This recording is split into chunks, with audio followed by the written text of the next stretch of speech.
as we had last left it off, Arrabella had become a puddle. Verity had a bit of an emotional breakdown whilst Rennas had been turned into a gigantic owl, trying to avoid a bone naga that had pursued them for a brief moment of time before it had been shish kebabbed by a hunting ranger.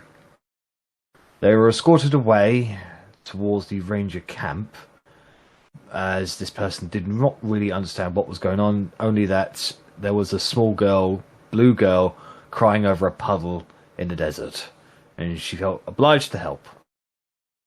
Meanwhile, the team that went away to Fili-Derzan was able to discover the terms for an alliance with the Dwarves of Fili-Derzan from Vizier Regal Mithrilfist and his top commander, Molten Durabane. After that, Korgrin spent some time reconnecting and revisiting his old home of Fili-Derzan, showing Russ and Otti the sights, before making his way back to Path Adelum. And that was where we had left that particular team off. So, Korgrin, Otti, and Russ, you find yourselves enjoying a nice meal prepared by you by Wanlon, the satyr.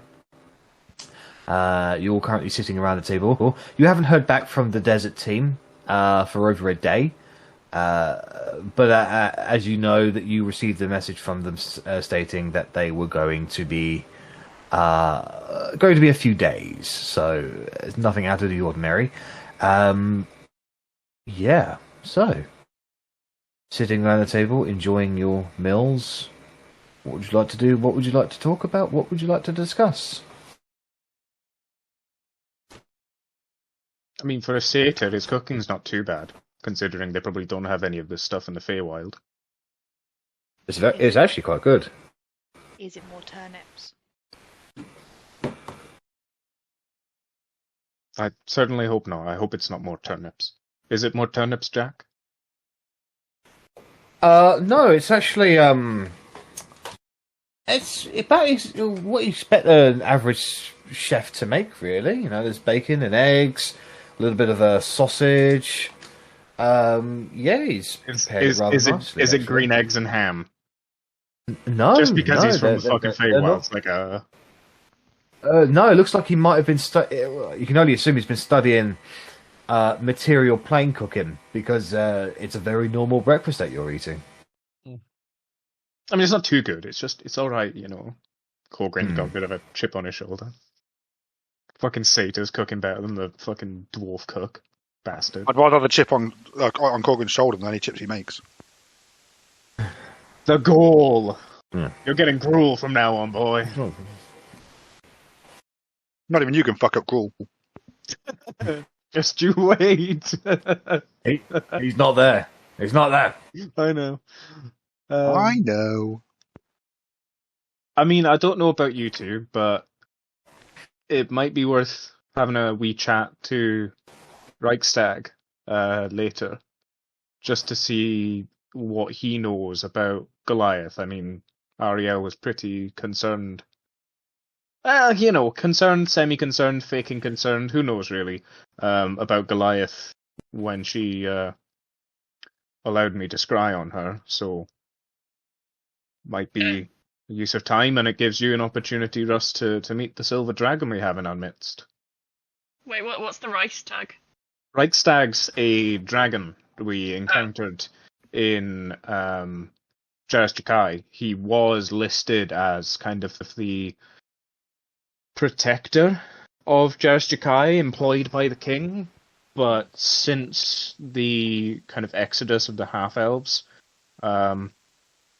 he sided with us basically because, you know, kind of culling a race of people that are just trying to escape from their shitty, downtrodden lives is generally considered a dick move. We did also free him from the magical clutches of a demon hag who was the ex-lord of a demon circle of hell, I'm pretty sure. Loic will tell you more about the position that she lost because of his patron. But that's the long and short of it. So I take it there's no chance of getting this Reichstag on our side. No, Reichstag's on our side because he didn't like the fact that the elves were being culled. And basically lived in ghettos. He's a silver dragon. They're generally quite nice, from what I've heard anyway. He's one of my best friends. He's lovely. Ah. Reichstag good. Not bad. And does he know this other silver dragon? Ivotidrix is his father. Okay. And before we visited Meltokio, we went to his partner's lair in the mountains to warn them that the truce or the agreement between Reichstag and Jazjakai, the Windward royal family, etc., was no longer on the table, and to probably expect some kind of punishment for that, whereby Vectra the Blue, a slimy little blue dragon bastard, turned up as some minions, underlings, snake people, to try and kill his partner and their babies. Didn't succeed. It's because there was Garistro in the way. Yeah. That was Yeah, Garistro Verity incident number one. That was the Garistro incident that we talk about. You ever wanted to watch a Garistro fucking flail about with a blue dragon? That was it. You missed your chance. Hopefully never again.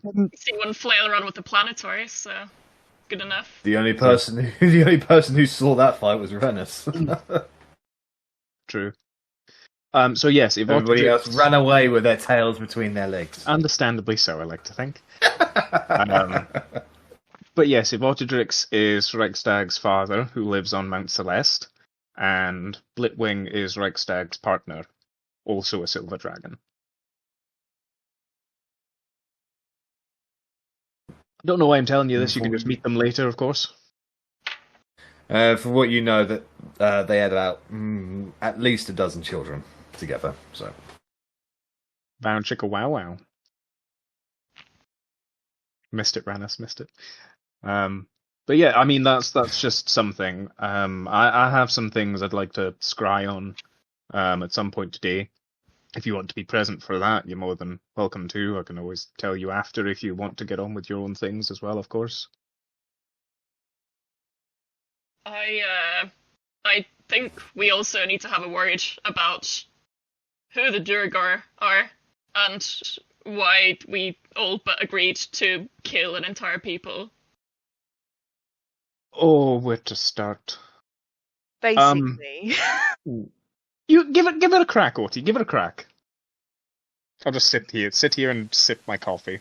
From what I understand, the Duergar live below the surface, with other races such as Drow, and the Duergar and the dwarves don't like each other, and I believe Korgrin was in a war with the Duergar, and it's been going on for centuries, and it's not very nice, and it's very bloody. I think I gathered that much, but why it's become a factor in this war, that's what I was less sure of. And this lovely man here who I've seen do nothing but good and try and help people and cure people and always there for everyone is suddenly the bloodthirsty man who wants to behead all these. Well, you didn't say behead. I'm just imagining things here. No.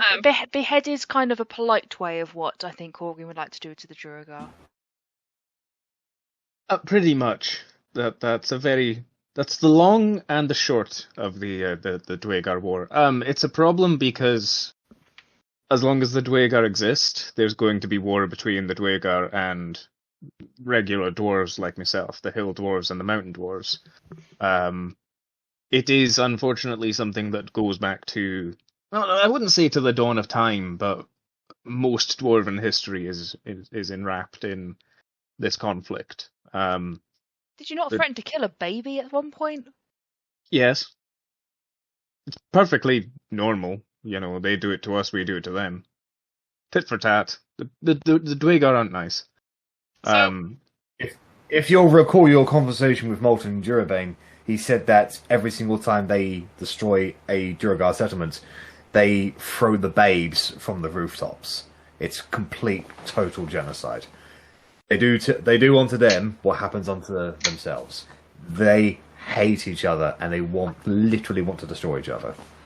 So, what I'm gathering here is either you're right and the Duragar are terrible people, or the Duragar make old dwarves nuts. And I have yet to make my mind up. I kind of just look Okay. over at Russ and be like, no more conversation about this. Like, shh. No. It's fine. It's perfectly fine. It's casual genocide. It's fine. The dwarves, the Dwagar weren't always the Dwagar. They were simply a clan of dwarves that lived amongst the dwarven population, but they were a greedy lot. They dug too deep, and they forsook everything that we dwarves were, as the allure of greater riches, greater artifacts, greater magics drew them deeper and deeper, until eventually they went as deep as the Underdark, which I know doesn't seem deep to a surface dweller, but it's pretty deep. You've got to dig for miles, for absolute miles. They stumbled upon a colony of illithids, and it turns out they were kind of being mind-fucked, we think. We don't know 100%. They may have made a deal with the illithids, they may not. But they eventually became enslaved by the mind flayers. You know, octopus-headed, tentacle-mouthed, freaky beak motherfuckers who enslaved them, and that went on for generations and generations until eventually the Dwagar broke free, and they forsook Moradin for abandoning them, whereas in truth it was they that abandoned Moradin and fell out of favour of his light by pursuing their own ignoble ends and greedy deeds. They cursed the very ground that every other dwarf was born on, and thus began the war instigated by the Dwagar. We simply have been defending ourselves ever since. Yeah, I'm starting to see your points. It's The Dwagar hate everything. They hate Dwagar. They hate other Dwagar. They hate regular dwarves. They hate illithids. They hate drow. They hate anything that lives near them. They hate anyone that lives near them. Do you know, they And- actually had the cheek to hate me when we met one of them. They didn't like me. I'm the most lovable person ever. Also true. Could you not love this face and just gesture over to Otti? Kind of little cute face. It's like, yeah. With the big tusks and the somewhat greasy hair and the battle scars. And, The bit of sausage kind of corner of the mouth caught between a tusk and a tooth. Dickens, you take that to a dad, a granddad. no, it must be grating to have essentially a corrupt people just fighting on yours for centuries on end. So no, I see your point, but I still think that we should discuss it as an entire group before agreeing to what Vizier and Pissy McNiss No, face. I'm perfectly aware of that. No, I completely understand. I mean, the first encounter we had with the Dwagar, I told them don't trust these Dwagar. They're going to fuck us. Did the Dwagar or did they not fuck us? Yes, I believe they did fuck us. They fucked us. They royally fucked us. Literally royalty. They didn't give us much of a heads up. They knew we were going to walk into a fucking throne room of the old Dwarven king of not Baron Zala, Drogon de Morda, and they were like, "Oh, would you look at that? It's the undead king of Drogon de Morda. Oh, you're gonna have to kill him if you want this, if you want our help." And we're like, "Or we could not." And then, general antics kind of ensued from there. And then the second time we met a fucking Dwagar. It's a fucking recon party, and they're scouting out looking for their precious jewels. The ones I showed to the king, Vizier. We may have had them on us, but we didn't tell them that. And then we knew that they were going to fuck us, we just killed them instead. I may have tied one up and kind of mentally. Yeah, I tortured don't. I him. don't remember the word "we" being involved in that Yeah, conversation. okay. I preempted an attack, and they were no longer a threat. They were no longer a problem. I did have to say sorry to Moradin though, because it was dishonorable. It was dishonorable. It was below me. That's fine. We've all done somewhat dodgy things we may or may not regret. No judgment here. I haven't. Oh, No, I haven't. No, I haven't. I'll believe it when I see it.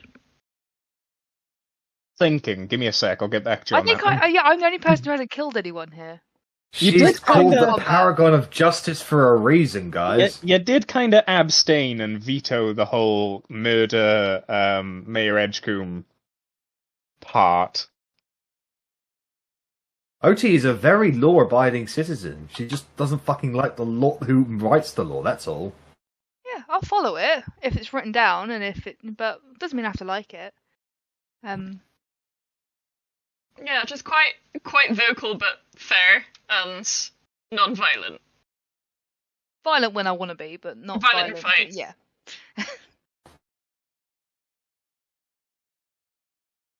I'll try and direct everyone's attention back to breakfast, realizing that the Duragor conversation is maybe a bit of a sore topic. But yeah. So as you guys dig into breakfast, Wanlon does pop by on occasion just to make sure everything's okay. Goes up to you, Russ, and goes, "Is everything good? Are the sausages really nice? I hope I cooked them just with just the right amount of fat." Honestly, way better than whatever I'm used to. So. Oh, that's pretty well. fantastic. Say, where did the rest of you guys go? There are 3 more of us. They went out. Wait, yeah, Luke knows what we're doing. Went to see the Tippers. We're waiting on them. Oh, the tippers? I've never heard of those. Are they fun? Do they tip people? Yep. No, they No, don't tip people. Not at all. If by tip you mean stab Ah. repetitively, then yes. You die from when you... Do you get hurt when you get stabbed? A lot. You hurt a lot, Oh. and generally you do become unalive. Oh, that sounds like a bit of an inconvenience. Generally, when I get stabbed from where I'm from, flowers tend to come around.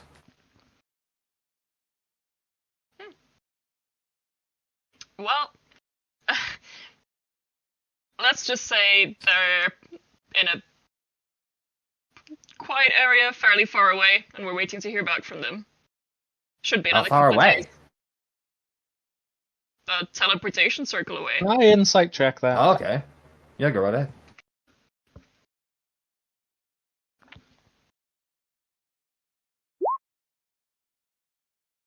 He seems curious. Like innocent curious, or Just curious. Yeah. Well, that's cool. No, because I feel stupid because I kind of I completely forgot it was Wanlon. I thought it was Loic, and then I realised immediately No, after it's saying the that same they thing. went to the Tippers. I was like, okay, It's that's the- not no, it's Loic the at same all. thing. I know, but they look kind of similar face wise. I guess maybe. One of them has horns, the other doesn't. Yeah. No, I had a brain fart for like 5 seconds, and I was like, oh no. So that's where we're at now. Wanlon, have you got a sec? Yeah, sure. Put them away. I said, Oh, okay. I hey, am we're going on on the an hunt. adventure. I'm on the hunt for something. Will you better help me find something? Yeah, I'd I'm love to help you after- find something. I'm after a small box. Small box. A small What box. kind of small box? If you see any small boxes, just a small box. Can be anything. As long as it's empty. Yeah. Cool. Yeah, if it's empty, an empty small box. Yes, please. Like, I'll get right on that. And he runs away. awesome. he's That's how you far, get rid of him. Just give him a job. far too much energy for a morning. Okay. Were you two Right. going to do anything with your day, or were you just going to kind of day off, as it were? Probably, update Loic with the information we had and just wait for my little small box to come back. Fair. Russ? I was just I suppose I'm here waiting for a decision on where we may end up, and then essentially ready to go whenever I'm asked. Fair. Korgrin, you can hear a creak on the other side of the closed door. I'd like to further my perception of that, and can I perception that? Is that kind of the That appropriate your passive perception picked it up. Do I know who it is? Like which No, door is the it? It is that door over there. And Wanlun went out of which one? This one. Is That door there. That door there.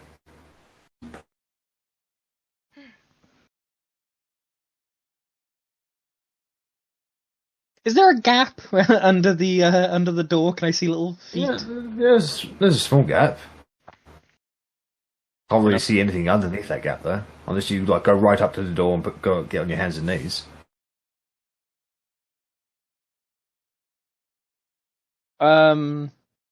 That's fair enough, you two. I suppose I can understand if you've not really got much that you want to do today. I mean, certainly, Russ, you should consider having a walk about the town. I mean, there's certainly a lot of things that you can see. Well, I wouldn't really say it's a town. I mean, more of a refugee camp at the moment. There's certainly a lot of interesting faces that you can see and you can meet. And if I open the door really quickly, can I see who's behind it? Yeah, Wanlun's looking around the area. So he's like inspecting on the floor, looking in the flower pots. Oh, it was this story. Yeah, it was the other door. Okay. And I'll just give him a quick side eye because I assume his back is to me. Back is to you, yeah. And then I'll shut the door.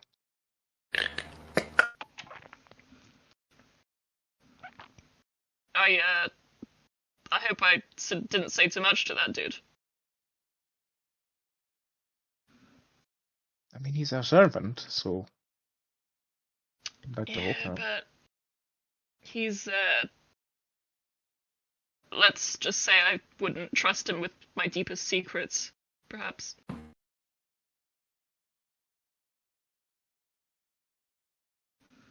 There. I don't know. I like him. He brings a sense of joy to this otherwise not so joyful place. I don't dislike him, I just can't say I know him. You feel like he might be loose-lipped. I feel like I don't know, but it could be a risk. Fair. Understandable.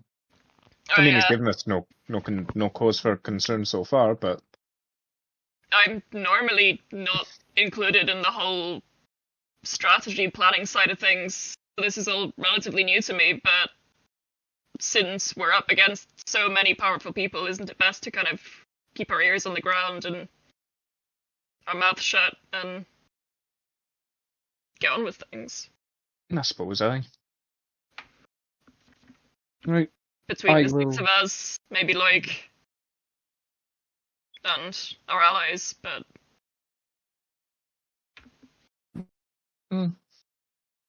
keep an eye, I guess, if it's something that you're concerned about. But maybe we'll do more tactical discussions in other rooms from now on. Honestly, I'm not too worried about that dude in particular. Just, I should be more careful, is all I'm saying. Fair.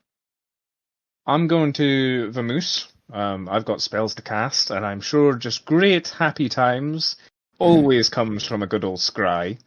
So I'll leave you to your days, and hopefully not ruin my own. Catch you in a bit. Best of luck. Okay. So Korgrin excuses himself from the dining table and leaves to go about his business. Before we get to that, Korgrin, Russ, Otti, what would you guys like to be doing? So I am actually on the hunt for a little box. Okay, I make an don't investigation check. Were you going to say you don't trust Russ? I don't know. I don't trust Wanlun to actually find one. Investigation. 15. You do find it. You do end up finding a small little box. You'll find one in one of the storage areas. Really, it's just it's big enough. Like what? It's one of those boxes that could potentially hold one of those like little melody tune, like spinny ballerina sort of things. But it doesn't have anything like that in it. It's just like a small little hand chest, really. Okay, that's fine. And I will probably volunteer to walk with Russ around Parfadellen and show him all the sights and introduce him to people as we go. See if anyone needs any help, if anyone is doing something in particular that they need help with. Well, if I take us to the overarching map. Oh, there's Reichstag. Yeah, those are all the people of significance who are there. There's only one person here who has not shown up. That, if you wish to, Otti, you can introduce Russ to Kadaritia.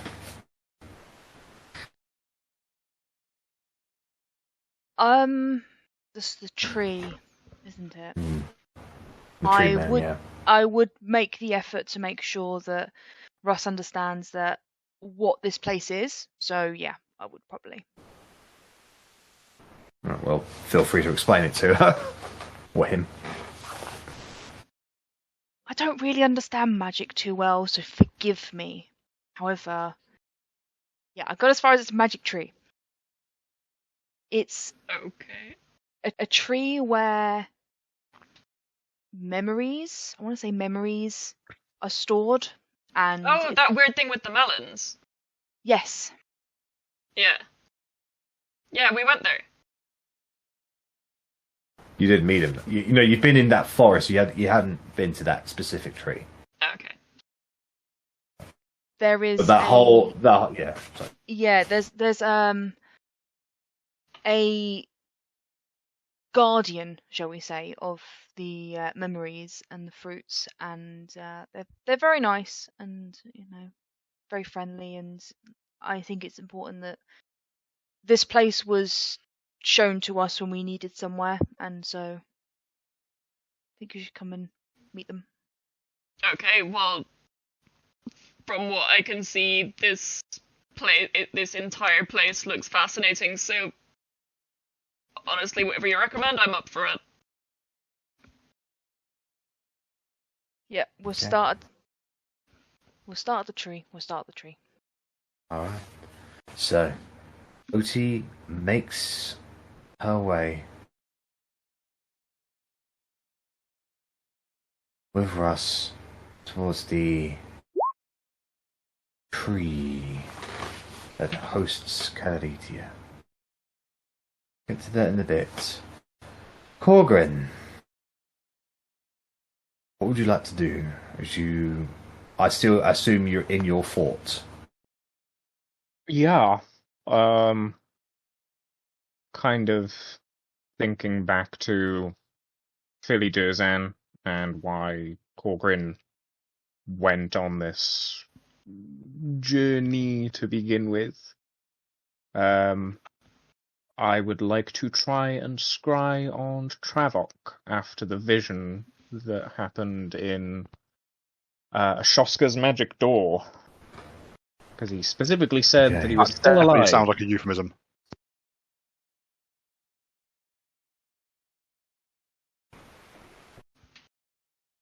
I want you. I do have the Frostbeard armor. I don't necessarily know if that was Travok's, but it was, it's a relation. I don't know if it will help.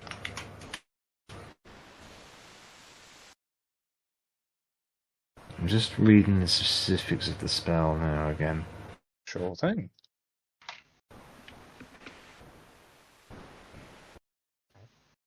Scry's 5th level, isn't it? Yes. Yeah. I've never used it or seen anyone use it other than you guys. I've not. I'll read up on it as well.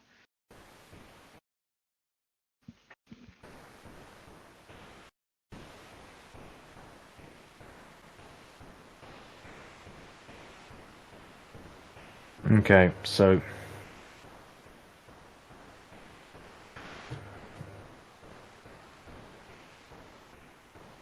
You've never met him. Nope. You have heard of him. You have I would say you have a likeness of him.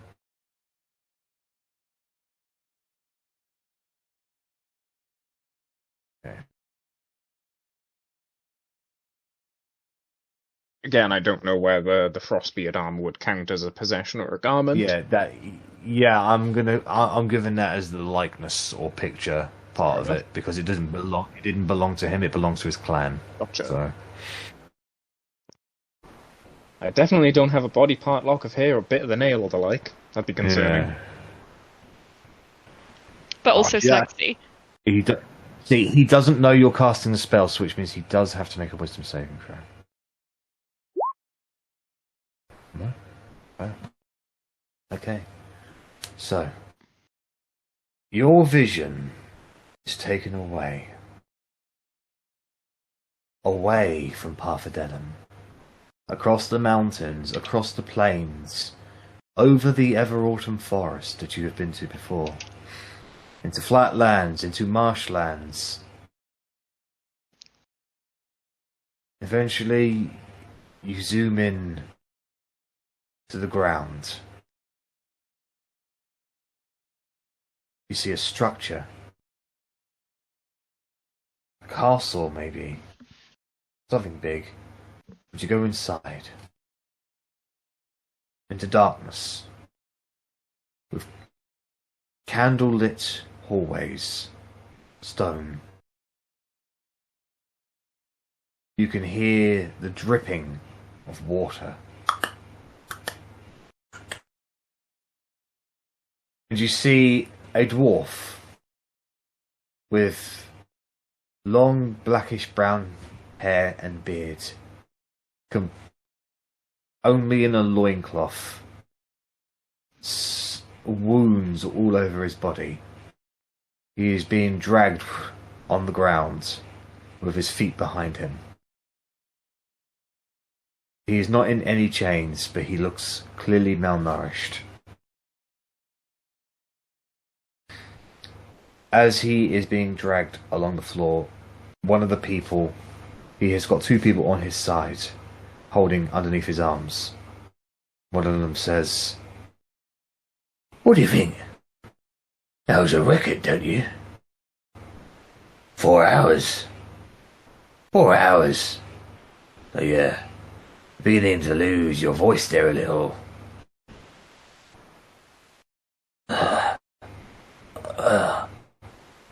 Hey, you know the rules. I'm speaking with the prisoner." "Well, it's not like he speaks anyway. Come on, give us a little moan. Just for me.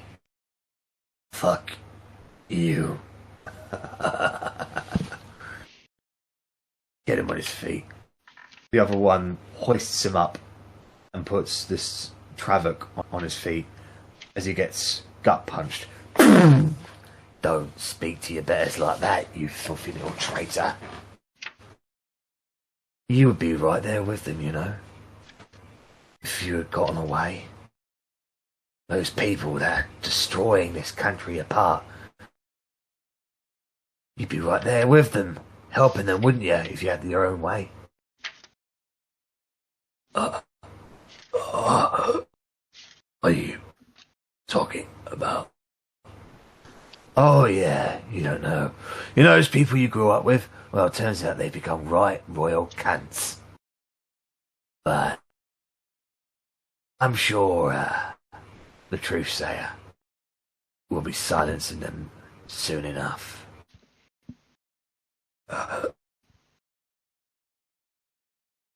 Do I recognize either of the voices? I don't know if I can perceive or anything like that. I mean, you can see one of the. They have uniforms about them. There's nothing particularly distinguishing about them. Like, one of them's older, one of them's a little bit younger.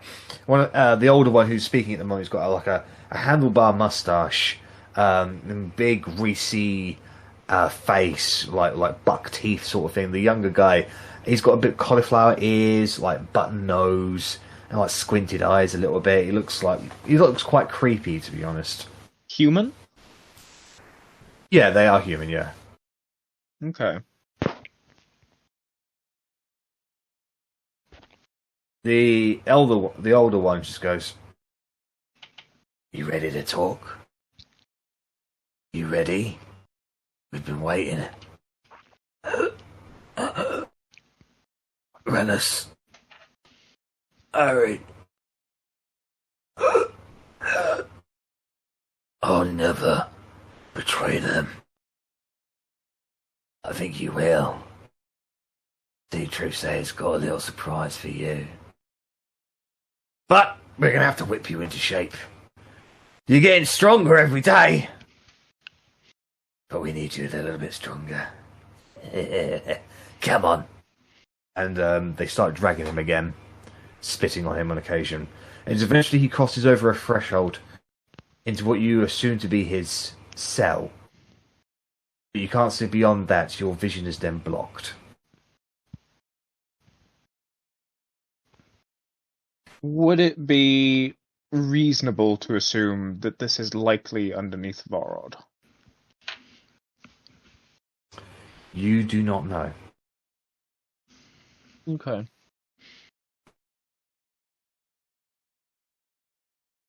Okay, interesting.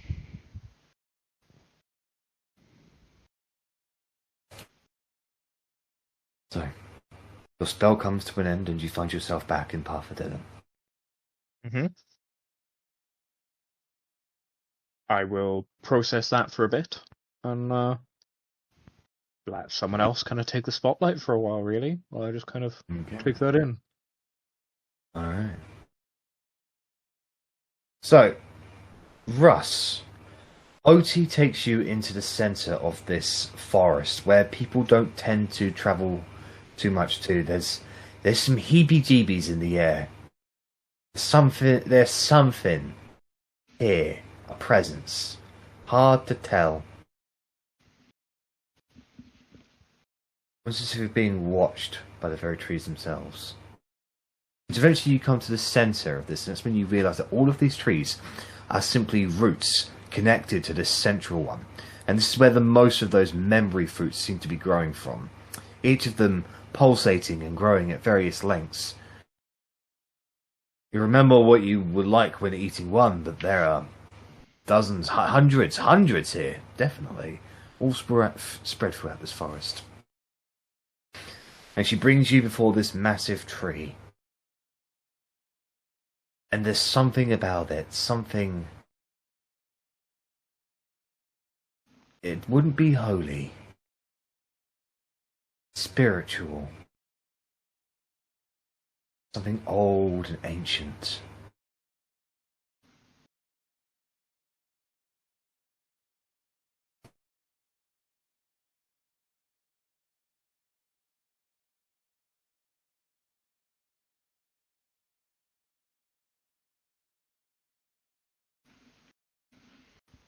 Otti, you look upon the tree. You don't see Verity at the moment.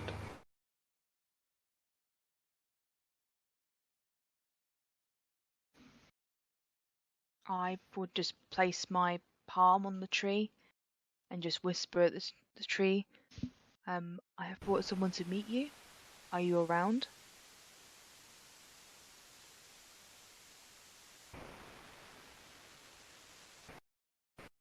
You feel a whisper come into your mind. Someone follows him. I don't like what it is.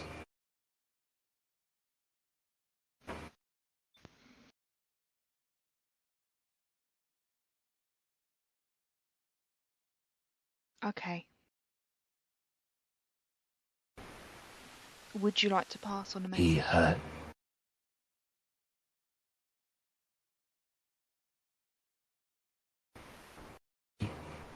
He hurt me. He hurt everyone. And he'll hurt him too.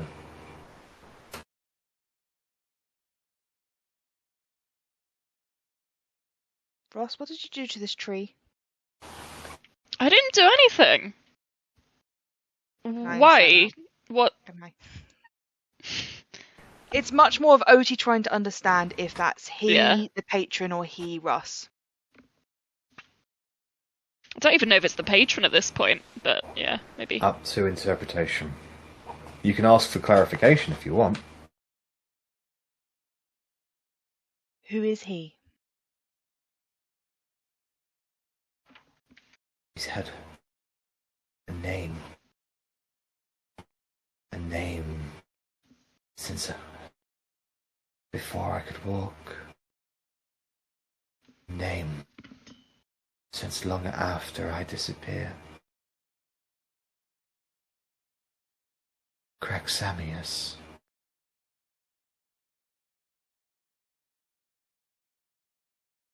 He hurt Argus.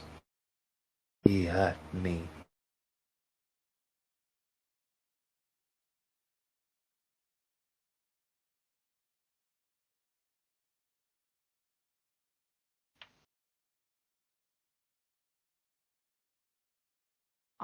I would come back to Russ and I'd say, well, he's just sleeping at the moment. You can't quite get to him at the moment. Tell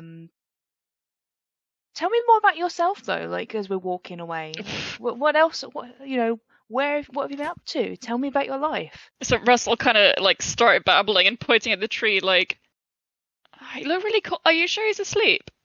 But Yeah, he's very tired. You see, Rennas, well, when he came here, the first thing he did was bite a bloody apple, didn't he? So, like, he's very tired from that. So, And why do you want to know about me? I mean, I feel we know each other to the same extent, possibly. well, this is the perfect opportunity to get to know you even more.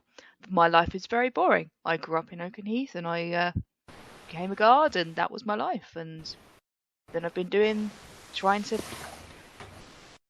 right the wrongs of the world ever since. Yeah, I mean, it's impressive, and I guess since I don't share the same common past as the rest of you, I guess it's natural to still have your doubts about me or want to know more.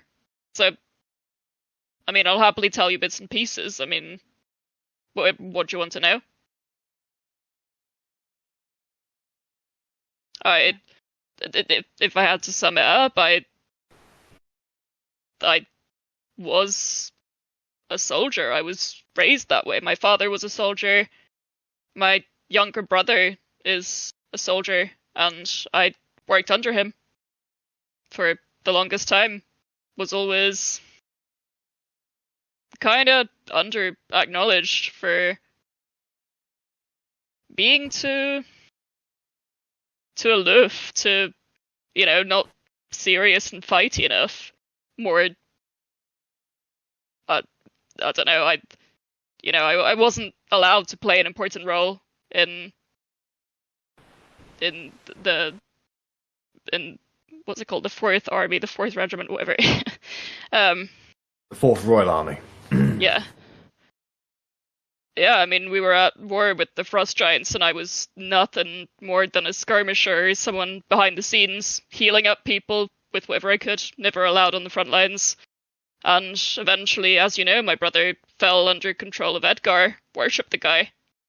And I knew immediately something was wrong. I became at odds with my brother, and I left.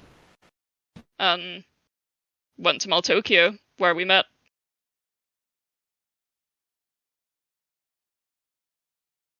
Interesting. Very, very interesting.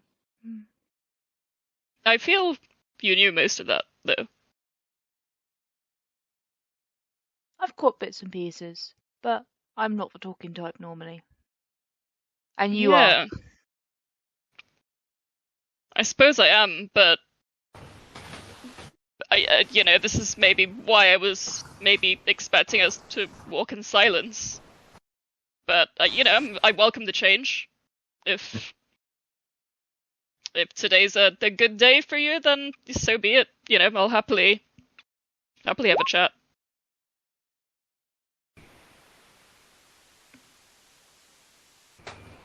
Yeah.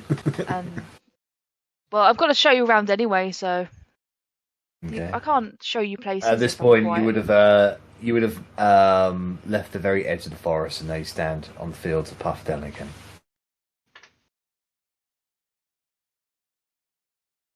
So, as you guys continue to walk on, we'll go back to Korgrin.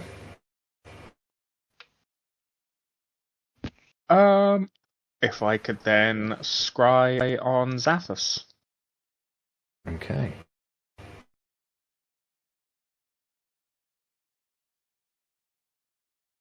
So Zathos does need to make a wisdom saving throw, because he doesn't know you're doing it.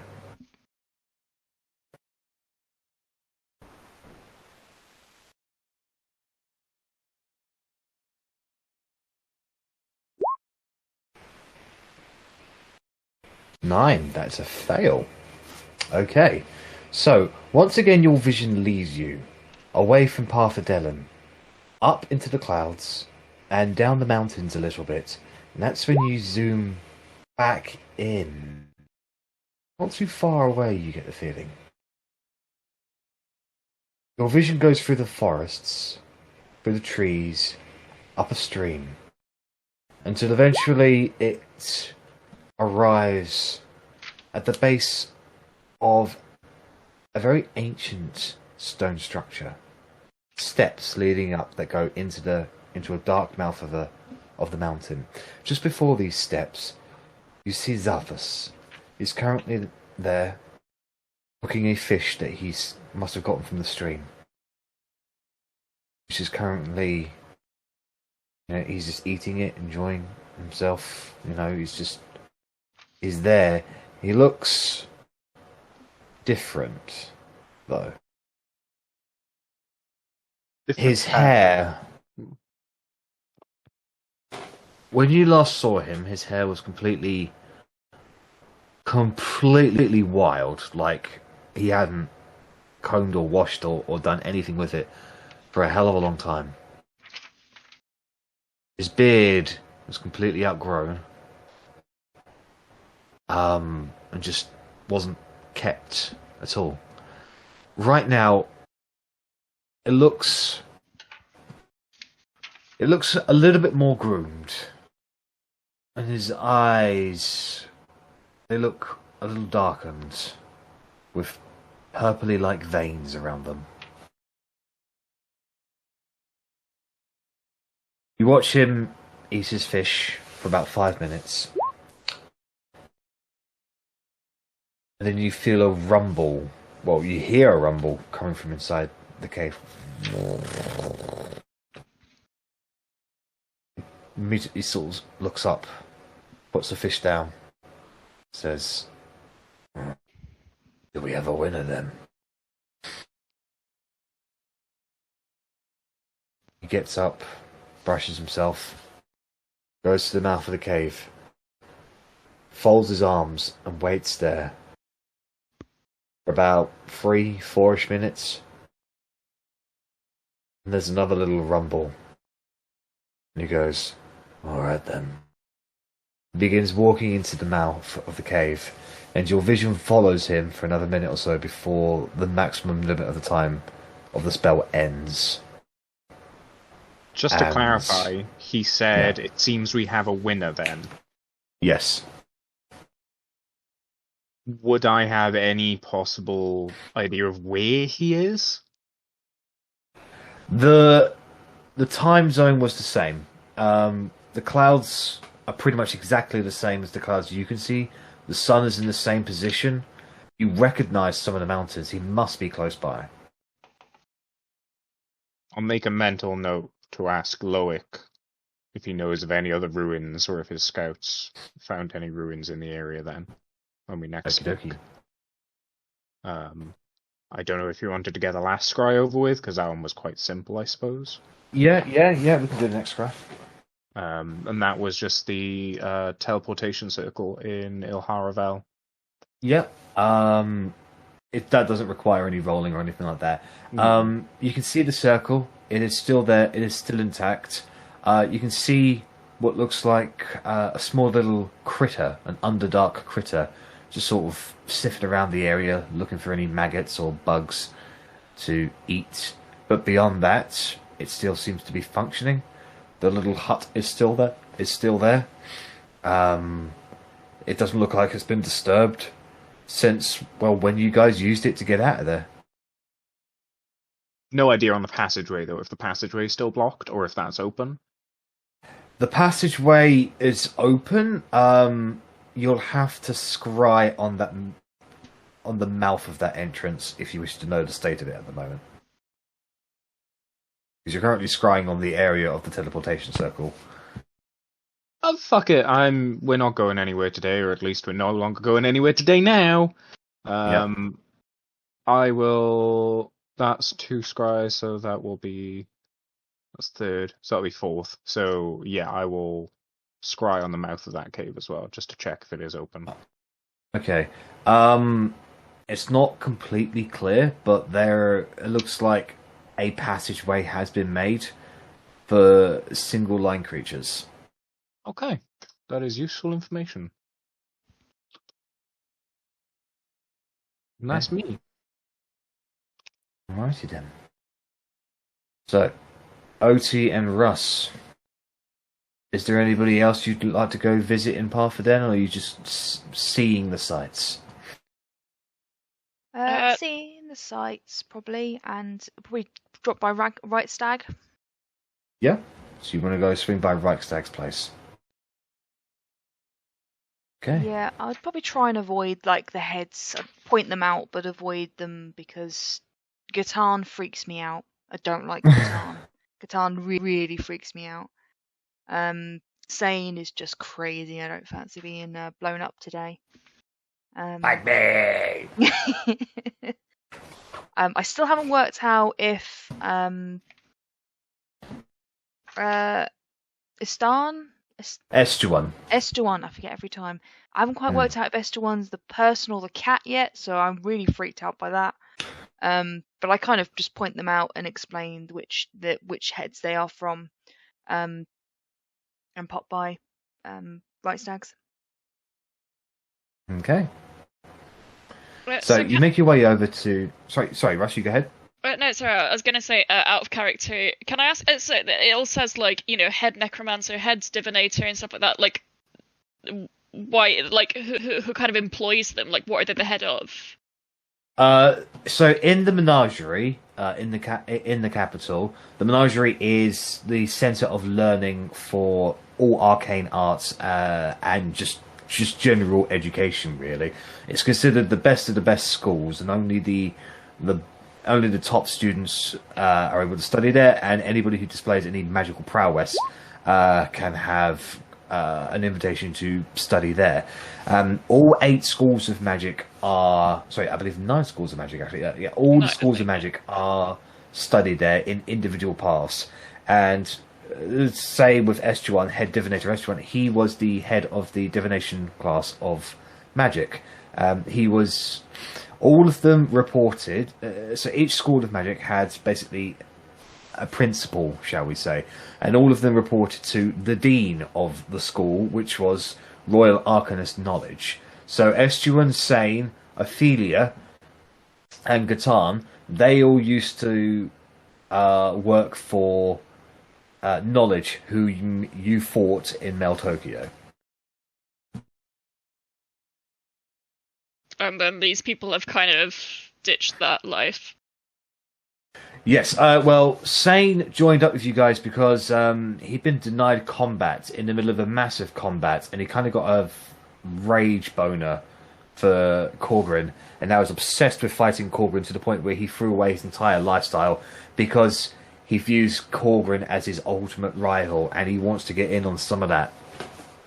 So he's happy to fight with you guys. It was so funny. I will find you the video and link it to you. And please watch it because it is absolutely hilarious. Yeah, I think he got held. It was held person. He was held person for I think 5 rounds or something like that. Like, it was an insane amount of rounds, and Like, it was a good thing that he was the person who was there because he was the biggest fucking damage dealer on that field. Like, anyways, so yeah, so Sane joined up because of that. Ophelia, I believe, was convinced to join. I think it was either by Arrabella or Verity. And Verity. basically saying, yeah, it was Verity, I think, promised Ophelia that she can continue her studies underneath, them, with them, but don't have to serve such, a corrupt line of thing. And she was fascinated by Verity herself being a uniqueness in the weave, shall we say. So, in the heat of combat, Verity sort of appealed to Ophelia's rational judgment, and that convinced her to get on side.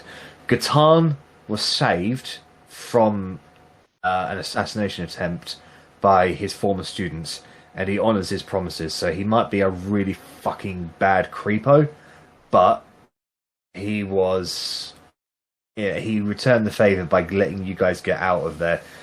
And by doing so, he basically branded himself a traitor. So he was like, well, I'll come with you guys so long as I can continue my experiments. Which they wholeheartedly agreed without any regrets whatsoever.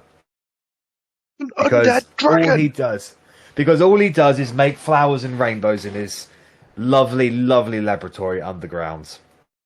That's exactly how I sleep at night, thinking that it is all flowers and there's nothing horrible happens there. Flowers and rainbows don't win wars. Estuan, I think, was convinced by Arrabella. He basically she applied to effectively an unknown future, as he has some foresight capabilities. He did not foresee what was happening going on right now. He didn't know the future. He knew that there was a lot of pain and misery to be had with the king, but he didn't know any way out of it. Arrabella convinced him to gamble on the unknown future he couldn't see by siding with you guys. So that's why those people are still there. The other heads of the schools were not convinced and sided with the king, where they remain in Jarastukai. And to be exterminated for their war crimes. So I hope that provided some nice exposition for you. Yeah. And Otti's description will be he's weird, don't like him, not quite sure on the cat, don't fancy being fireballed, she's kind of Verity weird. Alright, dragon it is. Okay. So, you make your way across Parfidella towards one of the nicer looking structures, like an old structure that has since been refurbished and made according to its needs. And it's an open door, and as you make your way inside, there's a lovely heat in there, like a nice temperate heat with a lot of essential oils and essences, like incense burning. Like there's a strong aroma in there. And walking inside, you see Russia. You can see a tall, slender, silver-haired man with very pale skin, silver eyes, and a blue robe, just kind of relaxing on the lap of what appears to be a silver tiefling with long horns, silver hair. And she has like a brown tunic monk clothes, and she's just sort of stroking his head at the moment. And they look at you enter. Reichstag looks up and just goes, Otti, you've come. Of course, right, Stag. We had to make sure that Blitwing had got here. Hi, Blitwing. Hello, Otti. It's nice to see you again. I'm so glad you got here okay. Yes, we found ourselves a nice new home where our children currently hide and rest and play. I'm here to offer my services in the coming battle.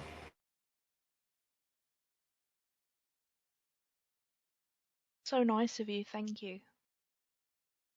Your enemies will quail in fear at the sight of 2 silver dragons on the battlefield. I might not be as strong as Reichstag. Oh, please, my love. You are as strong as me and more. Your heart, your love, will drive you to boundless creations. Apologies, Master Half-Elf. I do not believe we have met. He leans up, and he stands up, and he's taller than you.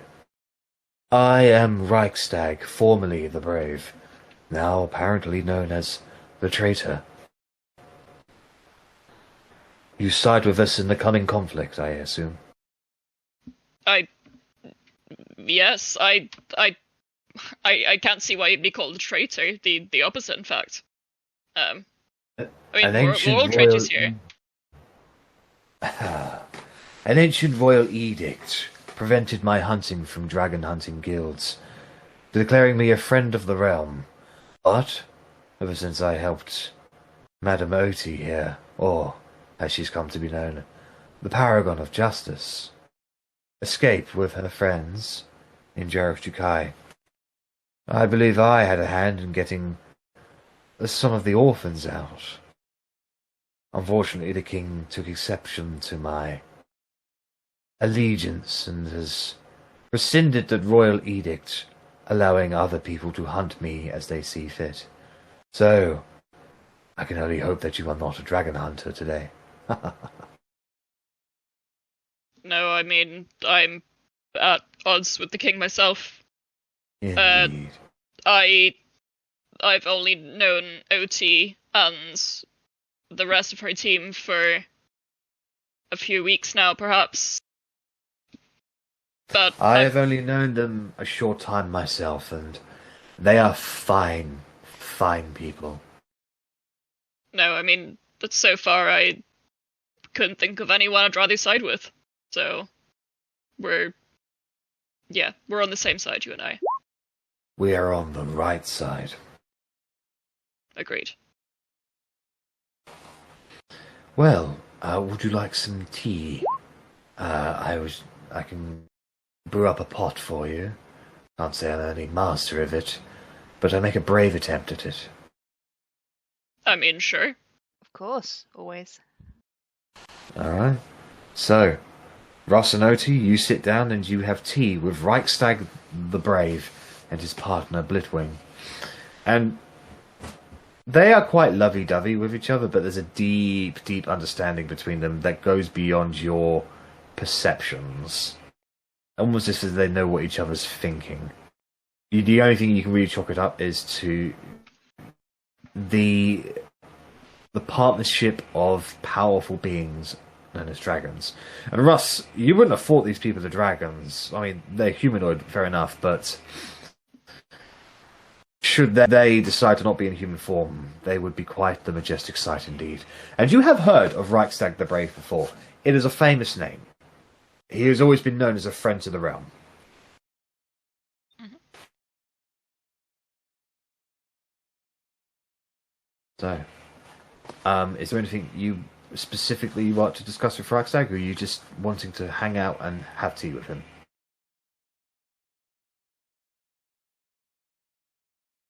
I mean,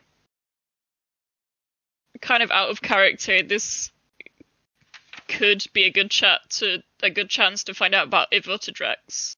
Or Yes, that's on my list. I left my little post-it note at work, and I can't find, so I have to remember what it was. But yeah, yeah. Feel free to lead that if you want to lead that. yeah, there's one matter we hoped we could talk to you about. Of course. Obviously, as you know, we're currently making our way through essentially all the people of Windward, trying to find allies or people who would, at the very least, not side with the king. And one of...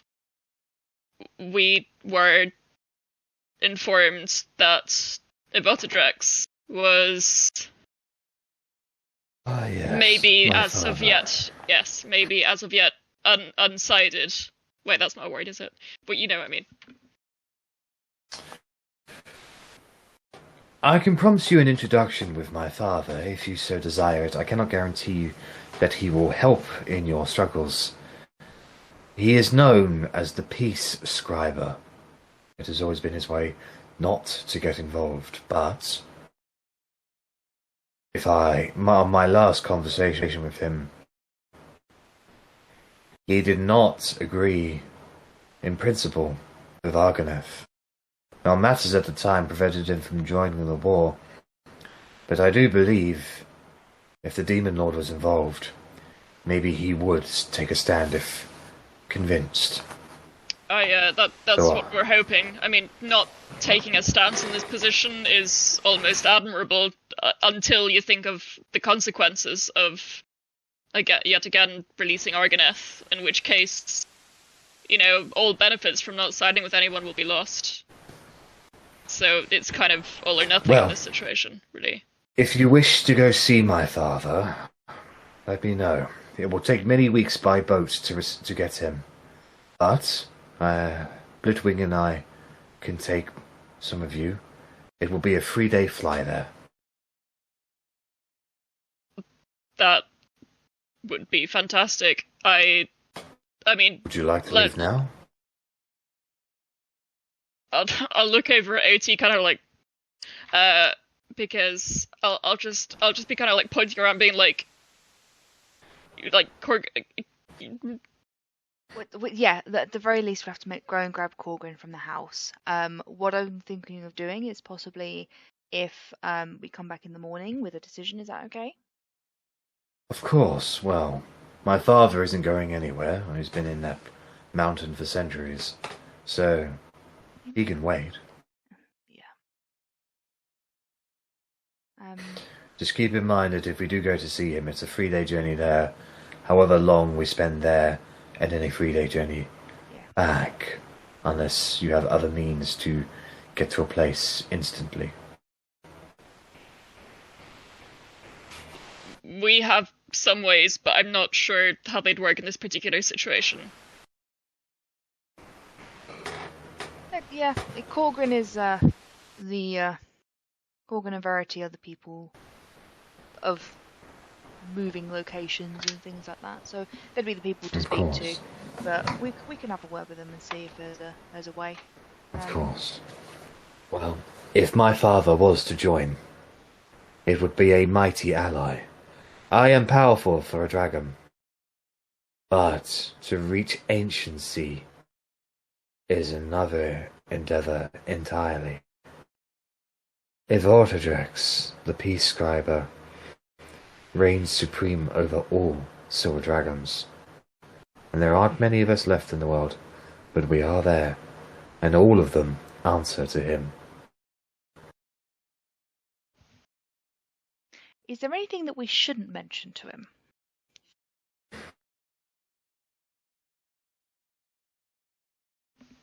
My father has never been particularly fond of the chromatic dragons.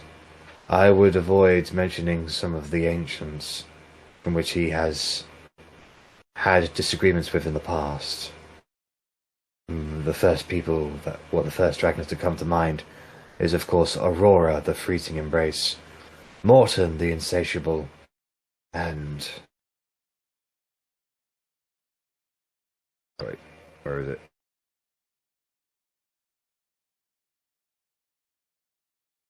Ninja Grumph, the eternal fire. That's the coolest name ever.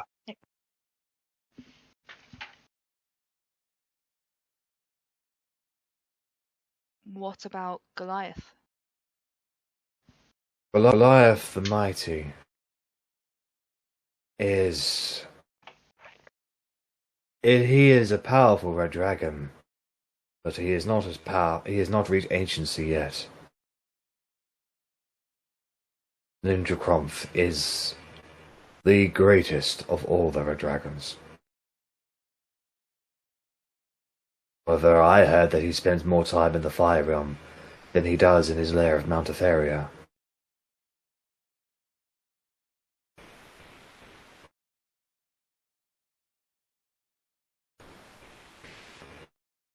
Goliath considers himself a warrior first and foremost.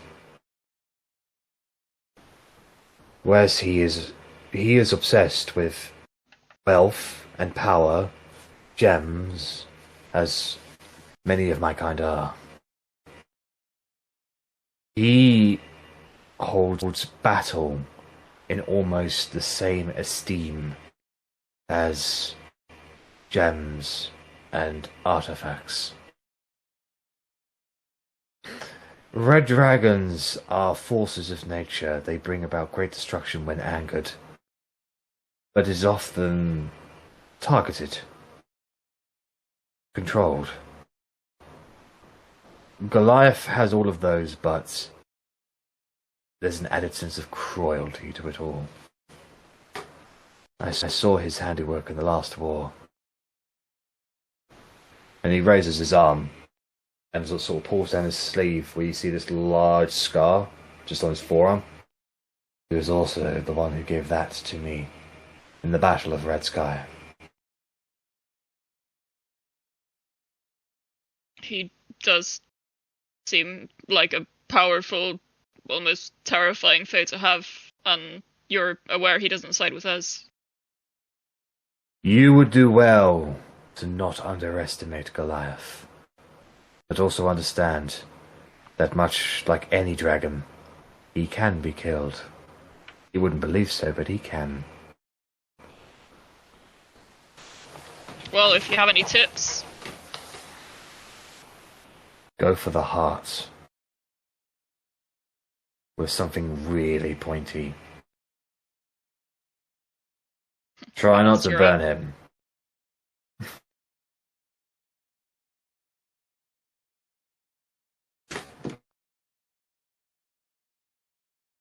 Korgrin mentioned something when we were away that we were quite worried that we might have to try and defeat him before anyone goes to any formal sort of war.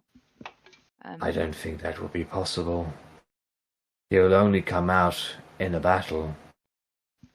This might be something for you to discuss with the leaders of the alliances that you're making, but if you wish to target Goliath early, get him out of the way before he does real damage, you might want to lay a trap for him.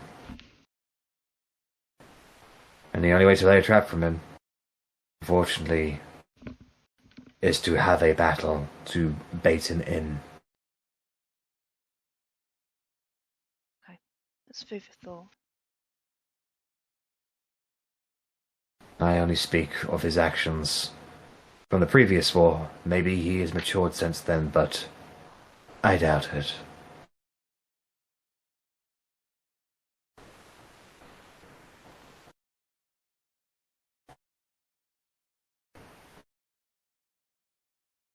I appreciate your your words and your information and your, as always, you know, I love having a cup of tea with you. I appreciate your company. Having a fine conversation is a joy in and of itself. I must say, it was such a pleasure to meet you. Thanks for your honesty, and thanks for the tea, and we'll be back to you by morning. It was a pleasure to meet you as well, Russ. Russ, by the way. Yeah. I assume you said his name during the conversations you were having, so. Yeah. And with that, you finish up your teas, you bid farewell to Reichstag and Blitwing, who go back to enjoying their own company. Being that gross couple. Lovey-dovey. Meanwhile, Huddle party. several hundred miles away, in a abandoned land,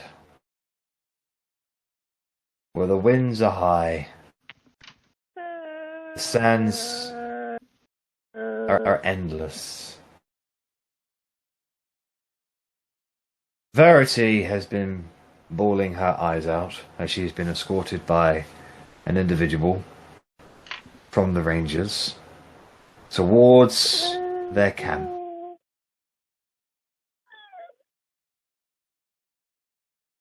Are you maintaining concentration on the spell that keeps Rennas giant owl, by the way? Who?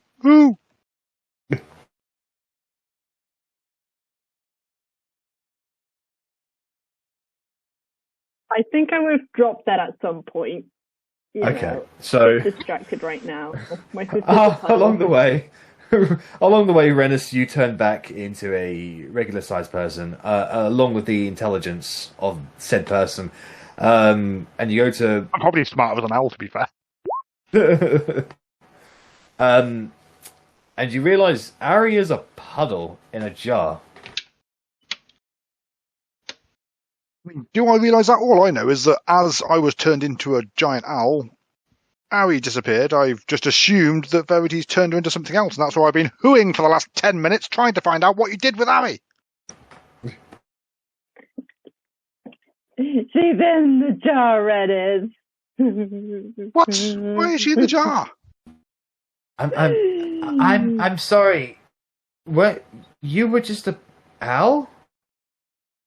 Yes.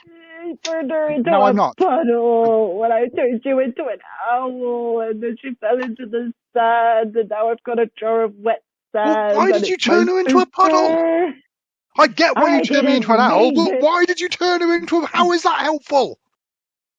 Why would I summon a Caristra, Rennas? Why is anything I ever do ever useful? Oh, how magic works. This lady just keeps on walking, eyes forward, whistling.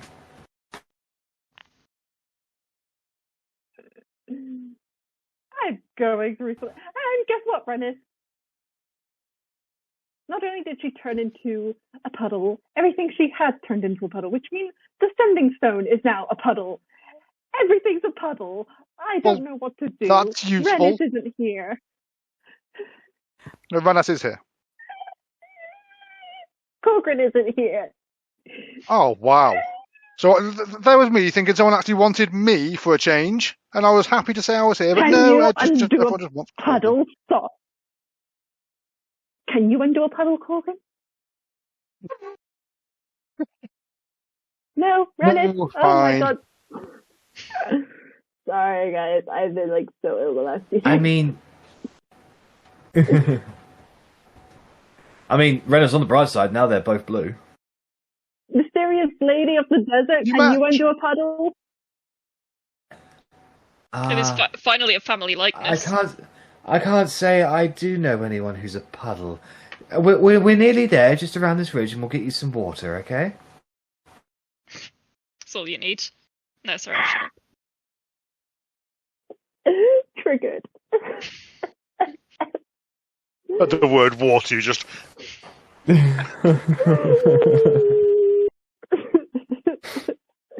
So, it takes a little bit longer, but she's able to bring you into a canyon in this area. And there's a lot of activity in this canyon that's somewhat hidden by the immediate surrounding area. You could have literally walked right past this place and not even noticed. But moving into it, there's an abundance of things here. There are quite a few people with green cloaks around that you can see, and all of them are doing something busy. Some of them are gathering water from like deep wells. Others are forging or repairing armor and weapons. Some are skinning kills that they've made of the creatures in this desert, and there's more life in here than you would have expected. And the wildlife that these rangers have on them is very diverse. You can see giant eagles perched up on one of the spiraling stalactite mountains sort of thing nearby. Walking past, you can see they are tending to some wolves and panthers that they maintain in this area. Another individual seems to be looking after lions and tigers, but all part of the same pact. Hold on.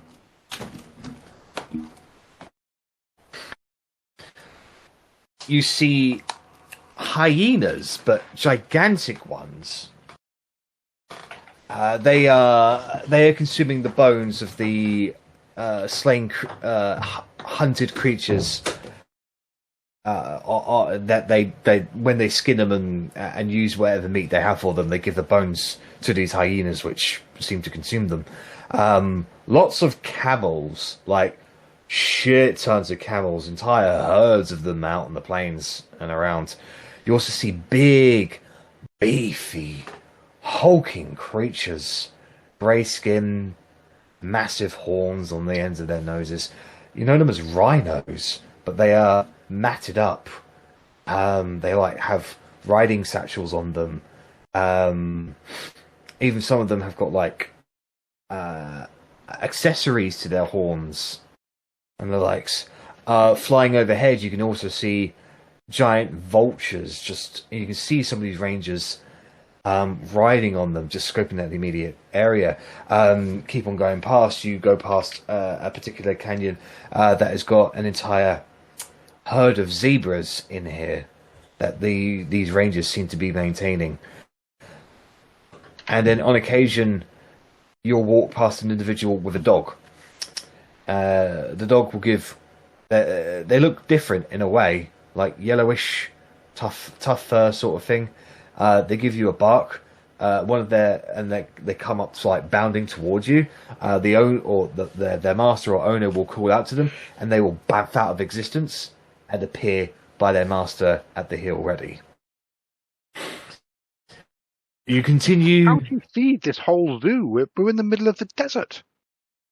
There is more life out here than you'd know, and we utilize everything. Useful. You just need to know how to grow and where to look. Moving onwards, there are some strange creatures that you have never seen before that walk amongst the ranges. Some of them are walking tigers, humanoid tigers. At first, you could assume that they are tabaxis, but they are different than that. You can't quite place your finger on them, but they walk on all four. They walk on two legs, and they utilize clothing and weaponry as people would. You can see walking lizard folk, like gnarly teeth, fins and scales, and all manners of bone equipment about them. You can also see bug-like creatures, like walking bug-like creatures that don't make any sounds or communications whatsoever, like their gigantic googly bug-like eyes with their antenna on top, like clicky kind of claw-like hands. You recognize them as free creams. They are an isolationist-like species that tend to hang out in desert-like areas like this. This individual leads you further and further into this encampment. You come around a corner, and you see one of the biggest beasts you have ever seen. Large, floppy grey ears, big tusks, and a long, hose-like nose. Big body with 4 legs, And several of them. It's a kangaroo! That's an elephant, sir. Maybe we just have different names for them. Indeed. This way. She leads you into the center of the camp where there are plenty of water trowels available. Drinks that you can have, like flasks and such. She immediately scoops one up and gives it to you, Verity. Here you are. I'm sure the things will be clear once you have a drink. I often say the same thing. I don't know if you understand that. Could it be more clear? But my sister is a puddle in this jar. I can understand why you might think that she is heat For the stroke. same reason that I'm delusional. blue. And unfortunately, Perhaps. it happens quite a lot around her. I feel like this might go over my head a bit. Maybe you could speak with Dimity. He's our leader here. He might know someone who can help. Is he knowledgeable with magic? He knows a little bit of magic. It's actually the Guardian Nagas I'm thinking of. We have one of their representatives here, Sadaha. He might know something. I guess anyone. They just live. Well, come with me. I'll take you to him. Thank And she leads you onwards towards a circular array of tents, camps. There's a fire in the middle, and in this concealed location, you can see 5 things of interest. You can see another one of those bug-like creatures, but this one carries himself differently. He's built differently, looks more authoritative. You can see a huge green snake with a human-like face, coiled up, smiling and laughing with the individuals sitting around this campfire. You can see a dark-skinned man with a shawl over his head, like a purple shawl, and over his body, long robes, and he has an assortment of weapons and bows and arrows attached to his back. And he's just currently munching on what appears to be a cooked rat at the moment, or a weevil or something like that. He's just... You see a huge lizard? Gecko? It's pink with neon blue kind of tassels around it, curled up behind a smaller gecko-like individual.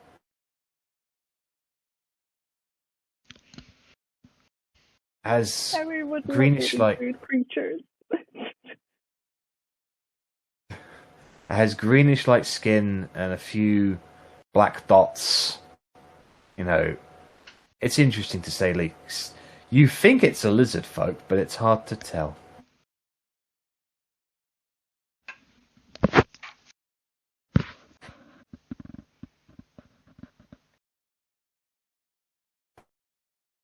I'll just go see if he's available for you.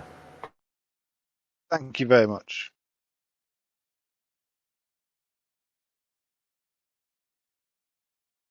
You wait a minute or two before this lady comes back and says, he will be happy to discuss things with you if you have a problem. I'm sure he'll be able to help.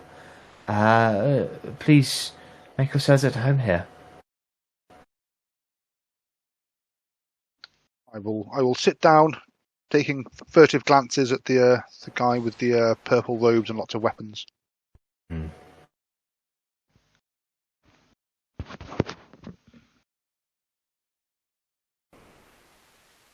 Rennas, What would you guys like to do?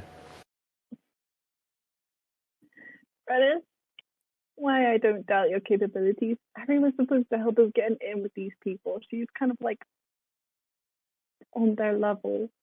Yeah, I mean, I think we need to just like find out if anyone here knows any magic and can maybe help Arri. And if not, maybe you could go back to a. I mean, you can teleport circle from anywhere, right? So you can take her back to Parfadellen. It'll Maybe take another day to travel here.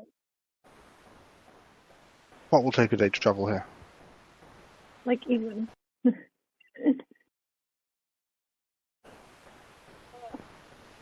It'll take from the teleportation circle. It took us a day to travel here.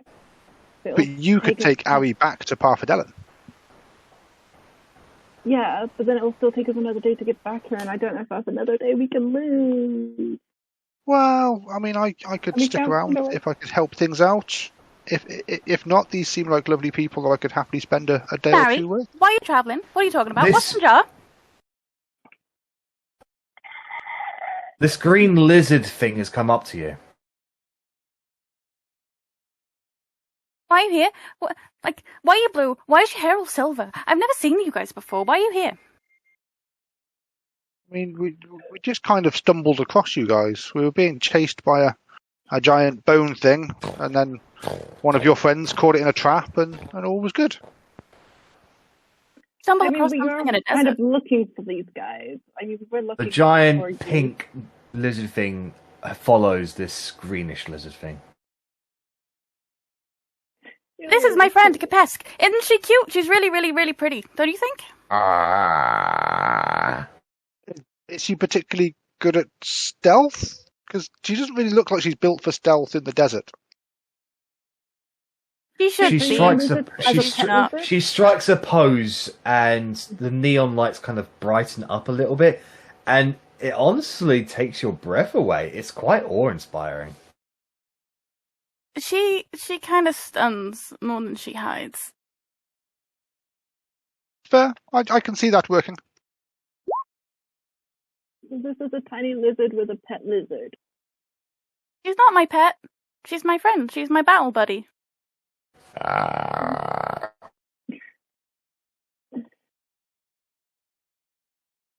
So you What are two your work names? together? I'm very sorry. My name is Rennas. I'm Verity. I'm sorry. I am a little bit distressed at the moment. My sister is currently a puddle in a jar. I don't suppose you happen to know any high-level transformation magic? No. Why? Why would you become a puddle in a jar? And I'll kind of that's like what I go said. to grab the jar and see if I can have a look in it. No. I don't let her grab the jar. All right, make an opposed athletics and acrobatics check. Am I having to do athletics? No, you do acrobatics to, or sorry, or acrobatics or sleight of hand, your choice. Basically, just to move your hand away. In fact, look into me. Play catch with Arri. Your athletics is plus 10. You are. This thing is very, very, very forward. However, you were quick and you just moved the jar away. As I said, This is my sister, and I can't lose her. I am very much a blue tell you person are. on the edge right now. I can tell you are curious. However, she is very protective of her sister, and despite her size, she is, I promise you, remarkably powerful. You don't want to cross her. Well, if she puts her sister in jars, I guess I don't. Do you want to come to the fire? I'm just going over. I want to come near the fire. When desert reaches night, the chill comes in. Is it nearly night time? I was about to make a joke about why I want to be by a fire in the middle of the desert, but if it's nearly night time, that makes more sense. You got a couple of hours before night. I mean, I guess the heat doesn't bother you that much. Oh, I grew up here. Oh, let's see. Arati? Ariti. I see. Ariti. Arri? Those who know me call me Arri. I don't know you guys, so it's Verity. Alright. It's fine. I don't know if I want to go close to the fire. It might evaporate my sister. Oh. And just to clarify, I didn't mean to turn her into a puddle. Okay, I have magical hiccups. They can be quite disconcerting. Sounds like it's never a dull day though. That's nice. There's nice, and there's my sister's now in a jar. It's two sides of a coin. Why did you come to the desert anyway? It's unforgiving. I mean, I believe we were looking for you guys, assuming that you guys are the Rangers. I am not a ranger. They're here though. Is that not the people here in this group? No, I'm a lizard person. I thought that would be obvious, and I kind of do like a forked tongue thing. Well, yes, it is very obvious. However, what's not obvious is why a lizard person can't be a ranger. I don't like bows. The Rangers are here, though. Do you want to meet the leader of the Rangers? Do they happen to know really powerful magic? I haven't seen... I've seen magic. I don't know what is really powerful for you. The ability to turn a puddle into a halfling. Would be very useful right now. What is really useful in the desert, we don't tend to make it into people. Please, I'm going to ask you a favour right now. Please, whatever happens, even if every single drop of water in the entire world vanishes like that, please do not drink this jar. It would need to be filtered first anyway, so I think you're okay.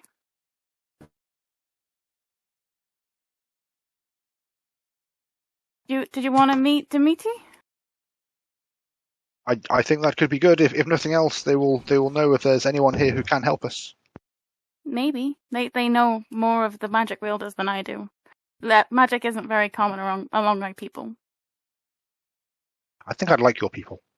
Magic's just a pain. I mean, it causes more problems than it solves. Case in point. Hey. Case in point? It's also saved my life at least twice, but we don't get into that. Why is there a case I can see in Zach point? moaning. You say strange things. Let's go. I say many strange things. So, Arit or Arri leads you towards the center of the camp. Arit, as you walk into the center, you see the leaders of the other creatures of this makeshift alliance that the Rangers have gathered together. There is Tick Tick of the Free Creens. Tick Tick, you've never been able to understand Tick Tick. You don't know what the fuck Tick Tick's about. But Sadaha, leader of or representative of the Guardian Nagas, he is a respectable individual. He says things that you don't understand sometimes. Speaking about, Dimitri says he speaks in, paraphrases, but you don't know what a phrase is and how you can parrot it. And then there's Dimitri, who you get along with rather well. He speaks in a way that you can understand him. I'll walk into the circle and just go to Dimitri and be like, "This is Rennas and Verity. They stumble through the desert. Careful of the blue one. She turns people into puddles, but they're trying to reverse the puddle effect. Do you know anyone who can do that?" That was a lot. The ones that we saw in our heads like a couple days ago. This is two of them. Yes. Oh, right. Yes, I somewhat recognize the blue one. Everyone recognised the blue one. Wait, what on Well, your there's head? not many blue people. That's fair. Well, one of my rangers just told me that a couple of individuals she found out in the desert were suffering from heat stroke and dehydration, and had gone mad because of the heat, talking about puddles. But I can see now that she was mistaken. It Yes, seems a bit of a that misunderstanding. I can see why you would think someone ranting and raving about turning their sister into a puddle may have suffered from heat stroke. But no, unfortunately, that's just a day in the life of Verity. Indeed.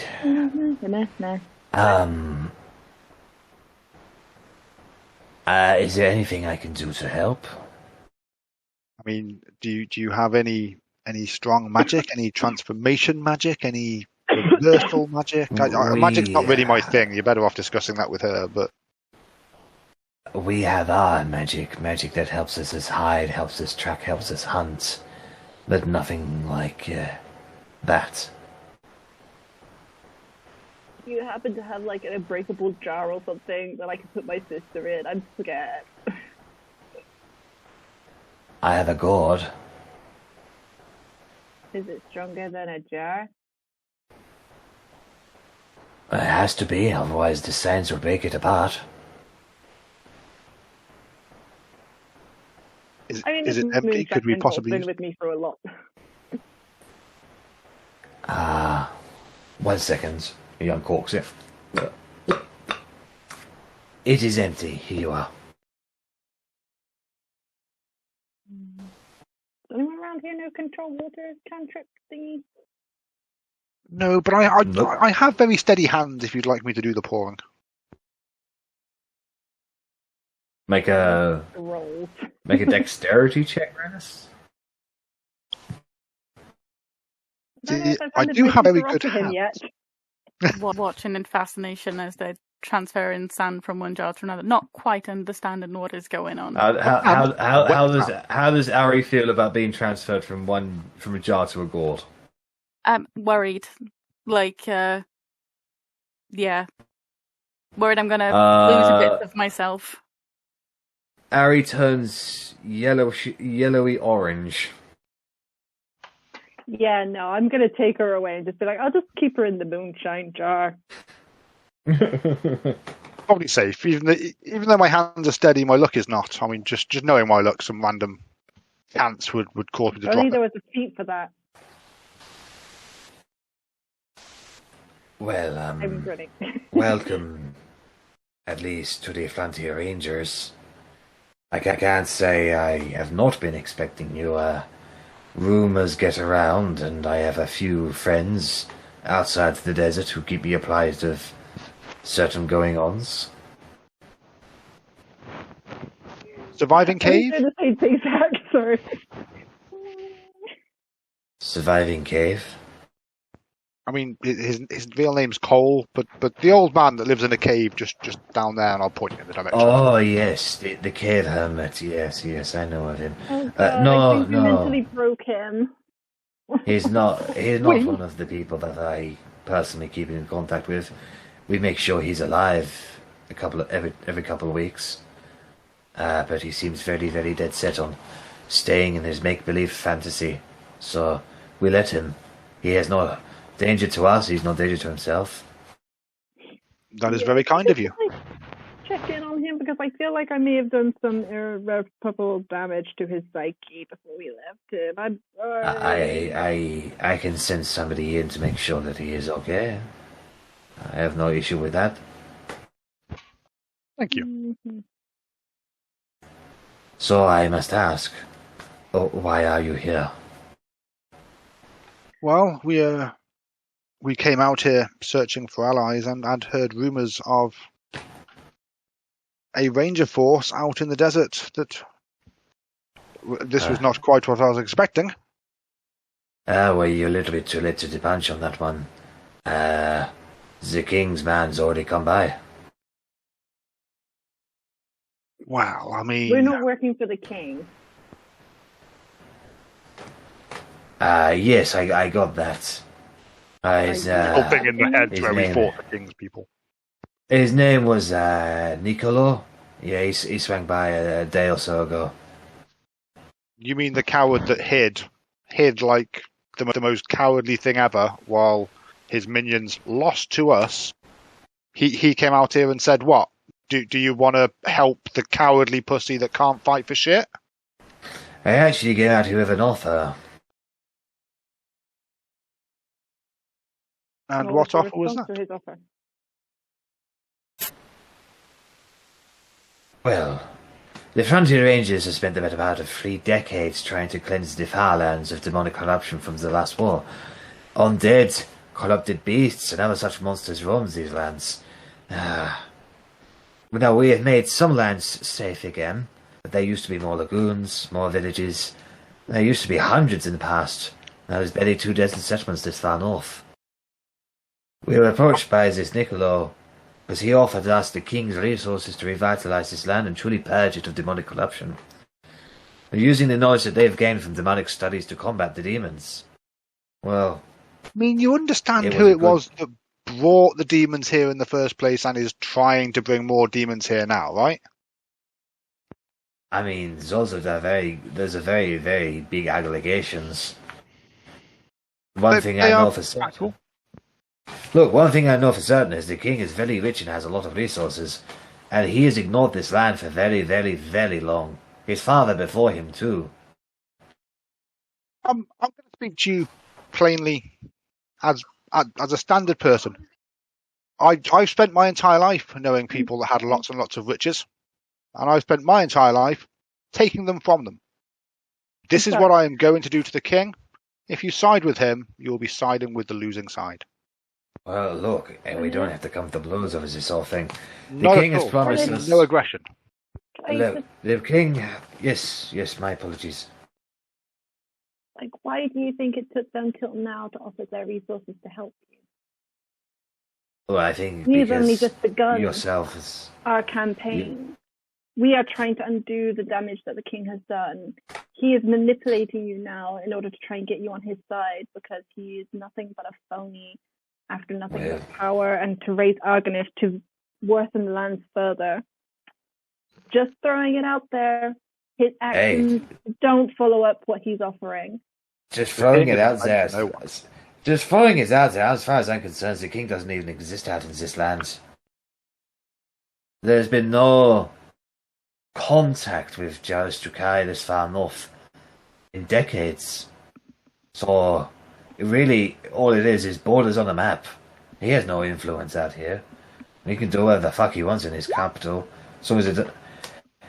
We have been focusing on the real issue of demonic corruption.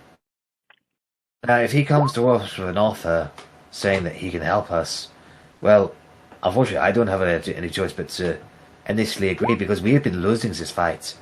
Well, we've made sure that it's not got any worse, but it's certainly not gotten any better. Look, if you wish to, make the same offer, then I'm all ears. That's exactly what I'm saying. Our offer is to help purge the demons, because that's literally what we're trying to do in the capital as well. Our goal is to purge demons from everywhere. The ones out here and the new ones they are trying to create now.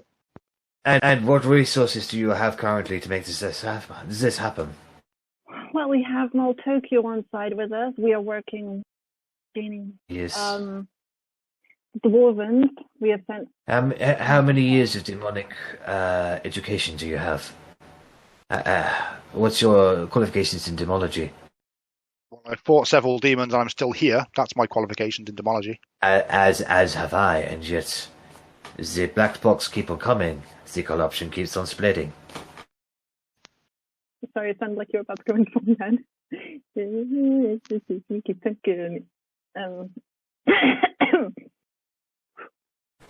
Look, I'll let you know, I have initially agreed to side with the king. But if you're making the same offer, then who am I to go with? What can we do here and now to... How much... Well, look, I'll give you an offer, and I'm going to make the same offer to Nicolo's man. As far as I can see, there is a deadlock. You both want us, and we have been more than fine on ourselves here for a while, but we do need the help, and we don't care who gives us that help. Now, clearly, you two cannot work together on this regard, so you need to decide who it is that if you want us to join you and help you in your struggle, one of you needs to join us in our struggle. So one of you can make an initial down payment in regards to this. And only one of you can make this down payment, so consider it a race. There is a particularly vicious alpha that's been disrupting our efforts for several years.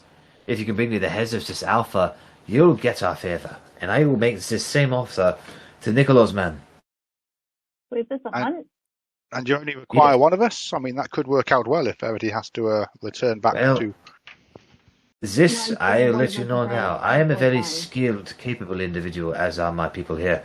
This creature has evaded us or just downright defeated us on several occasions. If you wish to go do this by yourself, that is your undertaking. But I cannot guarantee that it will be successful. Rennas, I think you. No, I thought you said only one. Oh, you went. Sorry, when you said only one of us, you meant either us or Nikolai. That makes sense. Sorry. Oh, yes. My apologies. It must be the accent. Yes, I will side. Whoever brings me this ahead, be it you or Nicolo's man, I will side with them. Make it simple. Yes, I am a simple man, and that is a simple way of setting it. Okay, well, Nicola obviously has his troops with him. Do you have any allies with you that might be willing to join us? Helps in tracking and stuff? I'll go with you. Yes. As you know, I like the lizard. Clan Uskiel knows this land very, very well. She'd be more than that. If she wishes to volunteer, she'd be more than a capable individual to help you. I like these more than I like that Nicolo. No. If we have to pick a side, then I choose them.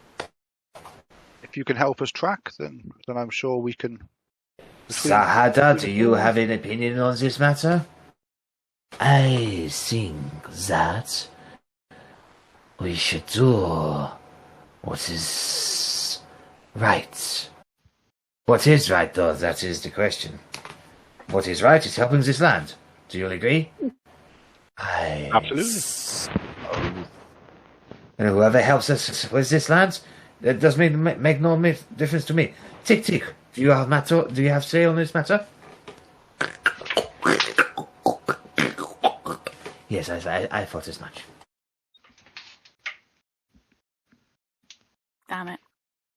I love it when my mic doesn't pick up on my whispers. I basically just whispered to Rennas saying I don't get what he says either. When did Nikolai's men leave to hunt this thing? I'm concerned that they have a head start on it. Well, as far as they're concerned, we have sided with them. I'm going to go send them a message after this conversation is over to let them know. How about we put a time limit on it? 72 hours to find this creature. Yes? Certainly. That sounds good to me. And I will give you a bone, just as I will give... What is the creature? You said it was an alpha. What is... Yes, it is a Lamia. A collapsed one with demonic power.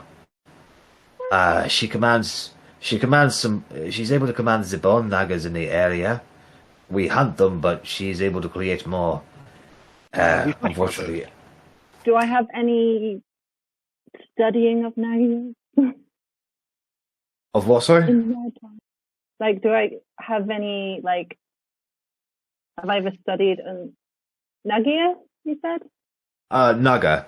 Well, one of them is standing to your left. Go ahead and make a history check.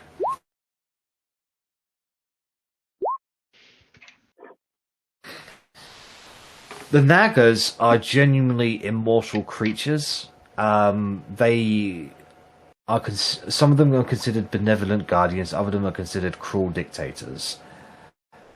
You know that they have always inhabited the frontier lands due to ancient civilizations that used to exist in this area, but have since been claimed by the Sands. Whatever empires that used to exist have long since died, but nobody told the Nagas that, and they continue to exist to this day, protecting what realms they have. They have always had an animosity with Yuan-Tis, and Yuan-Tis, in their efforts to destroy the Nagas, discovered a way to bypass their regenerative immortality, and is able to destroy, not destroy a Naga, but trap their spirit inside a corpse, where they have some sense of themselves and some sense of their power, but they become bone nuggers, which are different but still dangerous in a way. Bone nuggers are killable. If there is a sizable population of bone nuggers out in the frontier, you can only assume that it's because the UNTs have been busy for quite a while. So can we assume that Lamia is a UNT?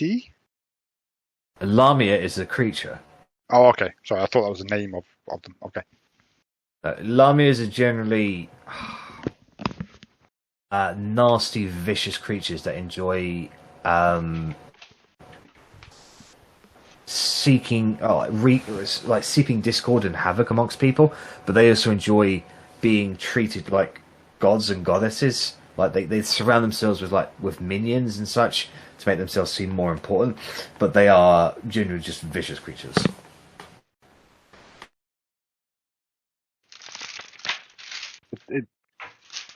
It sounds like we have a hunt, but Verity, are you okay delaying our return? Sounds like these people need our help, and looking at the forces they have amassed here, it sounds like we could do with theirs. We do have a quite sizable selection of creatures here, so... You've been given too many time limits as it is. But yeah, certainly to us. As a character, Arri, you're okay for us to delay Arri's return, aren't you? Yeah. You are a kinky roll Arri in a bottle. I'm actually gonna just kind of move myself back up. Don't get too close to the fire, you'll evaporate you. There's a cork in the bottle. I'm also mostly I'm just saying, out of character, you're fine with playing as Verity. Yeah, it's perfectly fine. It's one of the reasons why I rolled her up, because otherwise I'd be as fun as it is watching you guys play. At least this one's a bit more interactive. Yeah. Okay. Joke. Then yes, we would love to help you solve this problem. Don't suppose you know of any specific weaknesses it has, or more importantly, any resistances. If I shoot it with an arrow, is it just going to shrug and laugh at me because I freaking hate it when that happens? Tends to be, in my experience, anything that's corrupted with demonic power that does not get affected with poisonous-based damage and conditions. There's a notable weakness in demons from creatures that shine with holiness, radiance and such. I've got that holy shit.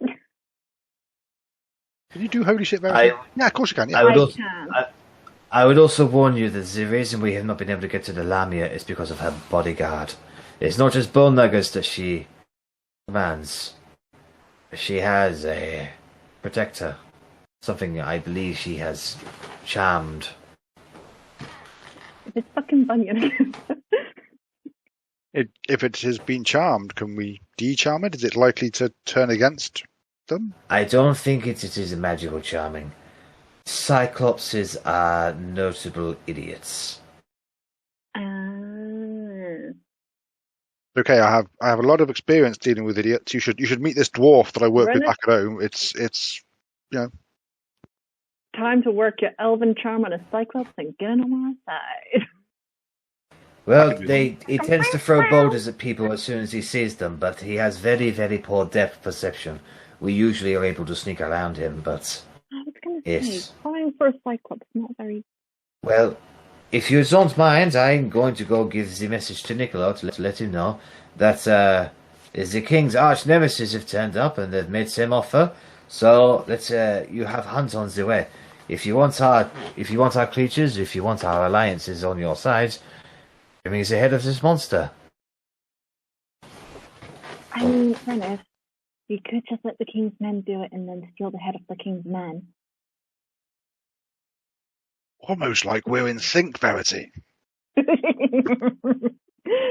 hope the new Arri doesn't say anything then. I mean, to be fair, my plan was to kill the king's men beforehand, because then at the very least they can't beat us. But my plan was definitely to kill the king's men. All the king's horses and all the king's men. Couldn't put Arri together again. If you require a little bit more motivation, just know that we have over 2,000 rangers in our midst here. We used to have more, but we've not been able to replenish our numbers since the war. Clan Usk will join us with some of their friends. We can count 700 lizard folk. Tick Tick will fight with us. At least I think he will. He has at least 1,000 free queen in these hearts. We can promise you all of our creatures as well. Our vultures, our hyenas, lizards, eagles, lions, tigers, wolves, panthers. We have a number of camel riders and zebra riders here. We also have a sizable population of were-tigers here. They seek solace here, and we provide it. Feel that, charging into battle on top of those giant grey kangaroos, that'll just terrify people. Ah, yes, well, the elephants already have their riders. I can give you about 100 of those, along with 100 of those rhinos as well. Sadaha, how many guardian nagas are about nowadays? Less than 200, but I can gather them and we can help out so long as this land is saved. But there you have it. I also have a special mount that I use that I can promise assistance with. Well, Is it a it sounds like we have a deal. Okay. Well then, don't let me keep you at it. Please keep yourself alive. Your brood mother would look very, very scoldingly upon me if you died out there. It'll be fine. She's got plenty of us. And you know me. She's got a... Nothing's killed me yet. This Lamia's not gonna do it. Yet is my concern. Come on, I got Kapesk. It'll be great. That does look quite yes. intimidating. She's gonna do the pose for you now. Yeah, she will. Kapesk will now pose. Boom! And you just... I mean, it's really fucking impressive that a gigantic pink lizard can pose on by choice like that. Certainly is unique, not something I've ever seen before. The weird thing is that Fukuji is not even that intelligent. It's just vain. Vanity has its place. Anyways, good luck with yourselves. And then he sort of stands up, brushes the dust off himself, goes inside the tent, and he picks up a stone that you recognise as a sending stone, and he starts speaking into it. Well, there goes my plan to follow him. Verity, can you do like some magic tracker shit and see where the other end of the stone is? No. Oh, magic It's stuff. probably Niccolo. Yeah, I was more interested on knowing where he was, so I could go and kill him. I mean, he'll be going in the same direction we will be. Arri. Yes, we could get there quick, kill this Lamia thing, and then just chill out and wait around in the area till Niccolo turns up. Kill him too. 2 birds, 1 stone. Come home. New army. No Niccolo. That's a win for us. Ooh, I feel like I can hear Korgrin visibly sighing. The giant bug comes up to you, Verity, the one known as Tick Tick, and he just goes. Can I insight to see if I can understand what he's saying? What language is on? Are you attuned to it? Yes, I've never run attuned to it. Alright, so he is speaking in Free Kreen, which is more of a body language than an actual spoken language. But he's saying, do you want me to look after your puddle friend? He wants to look after Arri, but I'm assuming you want to... I know you probably want to keep her safe, but we are going into battle. She's probably safer here. I think we can trust these people. Can I trust them? I don't know, can you? Can I insight? Georgia can insight. Me? Yeah, this is down to you. You, Verity can take this as she is. This is really a choice for Georgia to make. I don't want anything to happen to Arri. That's why Tick-Tick's giving you the option of letting her stay here. As in, it's not going to be a trick that we're going to come back and find out that she's been drunk by As a DM, I wouldn't fuck Megan over like that. Okay, then I will leave. I will pretend that Verity got very good insight and is just going to go on instinct and say, I trust them. Blue.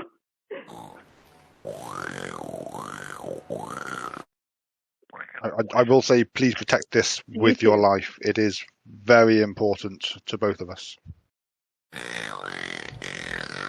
He says back to you, I don't understand what you're saying, but I think you're saying thank you, so you're welcome.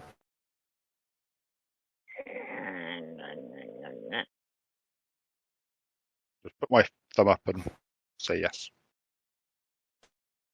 Arri's kind of offended. Arri's kind of offended because, like, she wanted to touch that jar, and Verity wouldn't let her, and now she's just handed it over to Tick. After he made some clicking noises. Tick's a boss. You're not the boss. You don't become the boss of the ranger like ally things by drinking strange sand.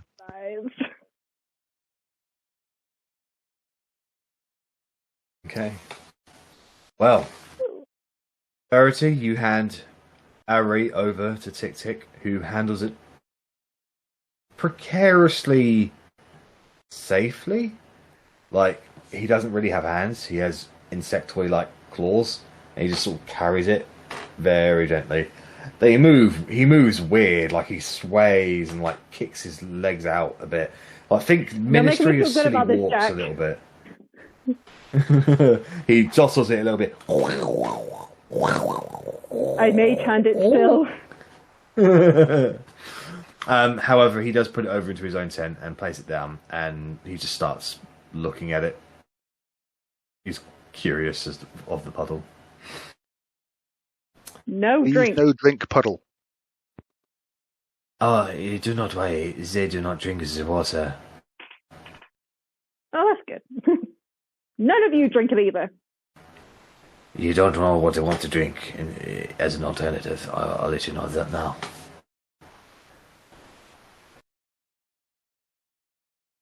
So happy. Just please protect that jar. Yeah, of course. Of course. Hey, hopefully we'll be allies. Hey, if you don't make it, then I hope we never see each other again. I guess, because I don't particularly want to fight you guys on the field of battle. But likewise, if you come back with your head, then it's happy days, you know? I mean, if I don't make it, there's a good chance I'm dead, because I haven't really given up anything yet, so... Yes, that's a good point. Oh god, I good don't know how to revive people, fuck. Good luck to yourself. Addit, thank you. Do you know where the cystic dunes are? Yes. Alright, so last we saw her, she was out in that direction. Try the Brigandort ruins. Let's go kill a Lamia. I will ensure that I fill up all my water bottles from there. I will fill up all the water bottles we have to make sure that we don't run out of water again, seeing as our jug of ever-ending water is, ironically, a thing of water. Alrighty then. So,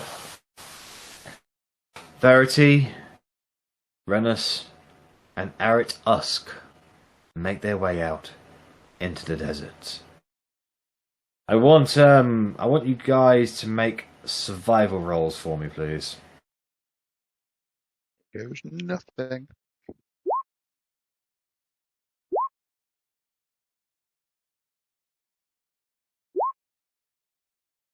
Alright, so you guys are able to avoid any of the natural dangers of the desert, especially with Arit leading the way.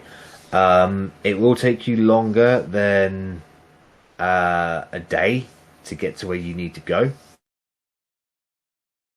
So I guess we walk until it gets dark and then look for somewhere relatively safe or sheltered. Yeah, With Alright. Arri with you, it would be really easy to find appropriate shelter. She grew up in this place. She knows this place. How fast can your friend go? Tess can only go 30 feet, same speed as us. Oh. I was going to say, if they could travel faster like a mount, I could go on my broom and you could take Rennas and go faster. Well, Eric does ride Kapesk, but Kapesk's skills as a mount is not about speed, it's about terrain. Right. Kapesk can walk anywhere. Yeah. I'm actually quicker than my mount.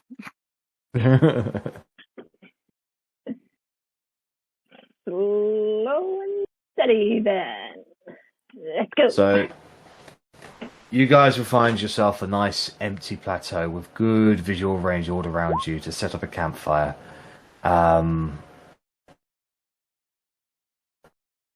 If there's any roleplay you guys would like to do overnight, go right ahead. If not, I'll go back to Path of Ellen team just to check in with them. Just gonna set up the. First, I'm gonna get everyone to stand away from me, and I'm just gonna set up the dome. If you all just, I don't want to turn anyone else into a puddle. Okay, fair enough. And then you'll just see the dome pop up, and it'll be like, "Come in." Oh, it's lovely and warm in here. You're allowed in too, Rat and Kapesk.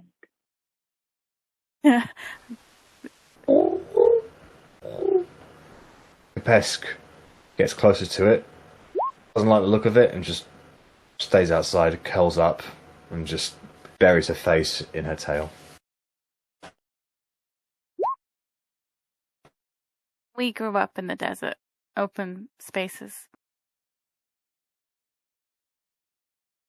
I'm just saying, nothing else can get in here unless I give it permission, and I control the temperature. Why record it?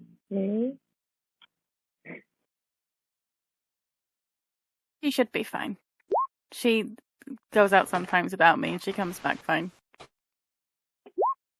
So, how did you find yourselves with the Frontier Rangers?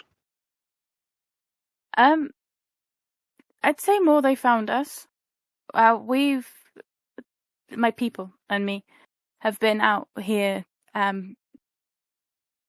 since longer than I've been born. And we met up with them. They're more friends with my mum than with me. But mum is out at the moment. We got some issues with the Yuan-Ti. So I am the speaker for my clan. Oh, wow, I didn't realise you were so important. Yeah, it's why I was around the fire. It's very boring. They talk a lot of strange stuff, and they say a lot of strange things. I mean, I can't even understand half what they're saying without this helmet on. Tic-Tic's just weird. Tic-Tic is just very strange.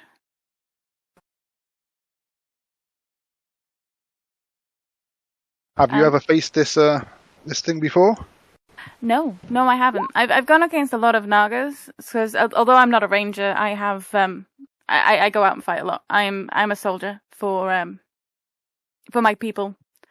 Like I said, we normally go against the Yuan-Ti, but recently their movements have gone strange. And Nagas have been a closer threat. So.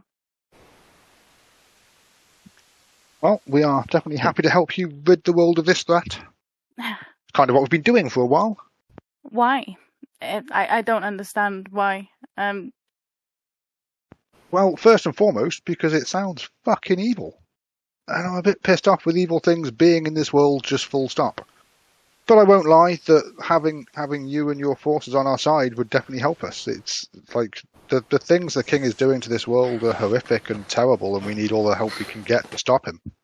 If we can get help while ridding the world of another evil thing, that sounds like a win-win situation. My people actually just want to leave. Where would you go? I don't know.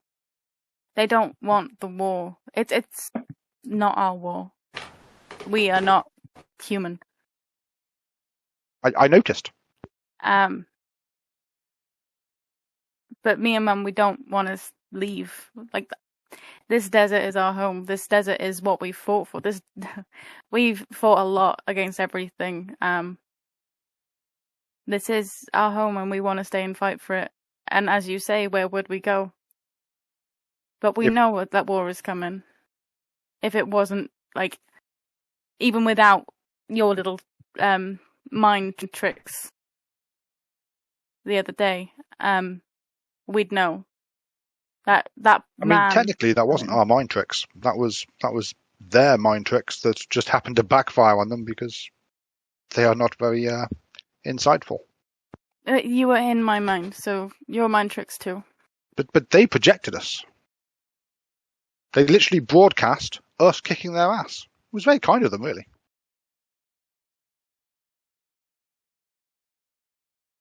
I did not see them throw you. And what is a broadcast? Is that like a big snack? Yes. It's like if you break your arm and you have to wrap it up in really hard things so you can't move it. But because the material isn't very good, you have to make it extra wide, then it's a broadcast. I am not soft like you. I don't break myself. Ah, understood. What if, like, after the war, there was, like, a section of desert that was purely for you and your kind that no one else would be able to come in upon pain of death? Would that be what you'd want, or would that feel too much like captivity? You feel like you could keep the Yuan-Ti away?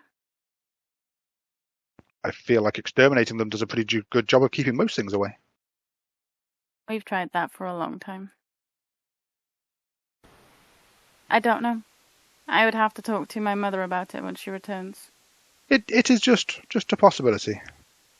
But we would certainly do what we can to help the people that help us in this fight. Even if it is not your fight, it will affect everything. The things the king is doing, there's no hiding from it, there's no avoiding it. Sooner or later, everyone's getting wrapped up in it, I'm afraid. The man promised to heal the land. Yeah, that man and the man he follows promise a lot of things. I wouldn't trust him as far as I could throw him, and I'm weak as shit, so I can't throw him very far. I can throw people far. Please don't throw me anywhere. I don't plan to. I worry I'd hurt you against the walls of whatever this is. You could throw me on top of a cyclops. That might work. Though. It is easier to go around him, though. Okay, sneaking is more my forte, to be fair. He's just an obstacle that, if it can be avoided, it's handy. Understood. Well, I suppose we better get some rest. I take it we're all keeping watches, because I'm definitely keeping a watch. I don't want to stay up all night. Who? Does Verity have anything that she wants to say to Arri? Harry's not there.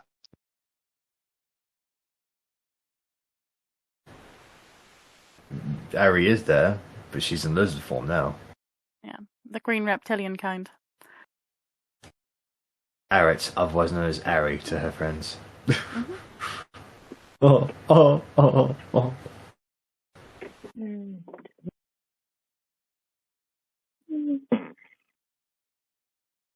Why are you blue? Sorry. I don't know. Why are you a lizard? I was born this way. Were you born blue? I heard that babies who are born blue don't normally do too well. No, I wasn't born blue. It's just how I am. Pretty color blue. Makes you stand out. Makes you memorable. I mean, I am memorable for many other reasons than my hue, but sure. Yeah, I'm just like... I never knew lizard people like this before. I think we're just up here. And we are like around a lot more than people realize. It's just people tend to confuse us with dragonborns. But we don't have wings and the tongue thing. It's different. Yeah, but it's just like you never knew, so we never thought of that you guys were in trouble. So it's new and it's something to think about. It'll be interesting to tell the others when we get back, and I'm sure that they'll all want to help you as much as we do. I think the desert is full of those of us who have been forgotten. Or those of us who have been pushed away. And now you're here. I hope you're not forgotten, though. Believe me, I'm sure people out there do want to forget me. But I won't let them. Because the second we try, you turn us into puddles. How puddle? I have Can you magic. teach? Hmm? Can you teach us how to turn people into puddles? No, that's just something that happens. Oh. Because it would be a permadeath for a lot of people in the desert. You know, puddle, sand, sizzle, sizzle. Yeah, hence why I was pretty distressed earlier. Yeah, you were very protective over the jar. Is your sister blue? No. No? Well, she's water at the moment, so yes. Sandy water. Color changing water? Color changing sandy water.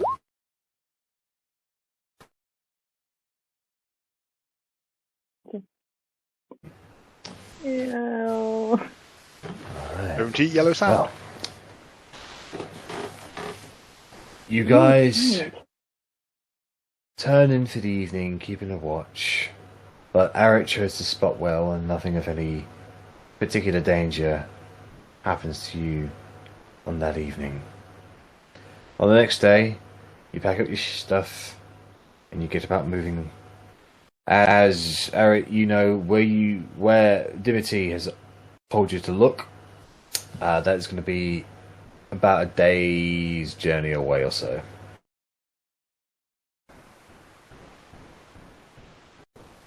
Walking through the desert is not a fun time for anyone. Oh. But I Capesk maintains her fabulousness. Sorry, what do you have? Thing do this one.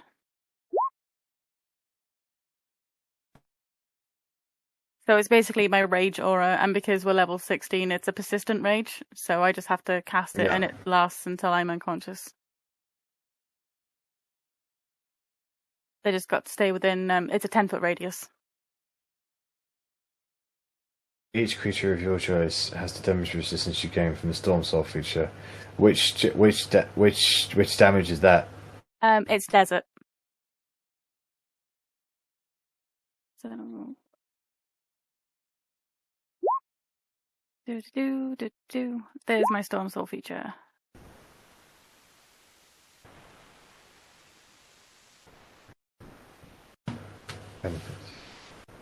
Fire damage, rather.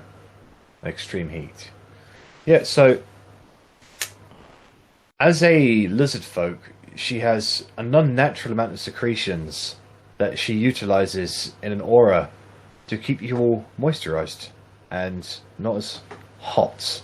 She has a calming presence about her that eradicates the worst of the desert. Somehow.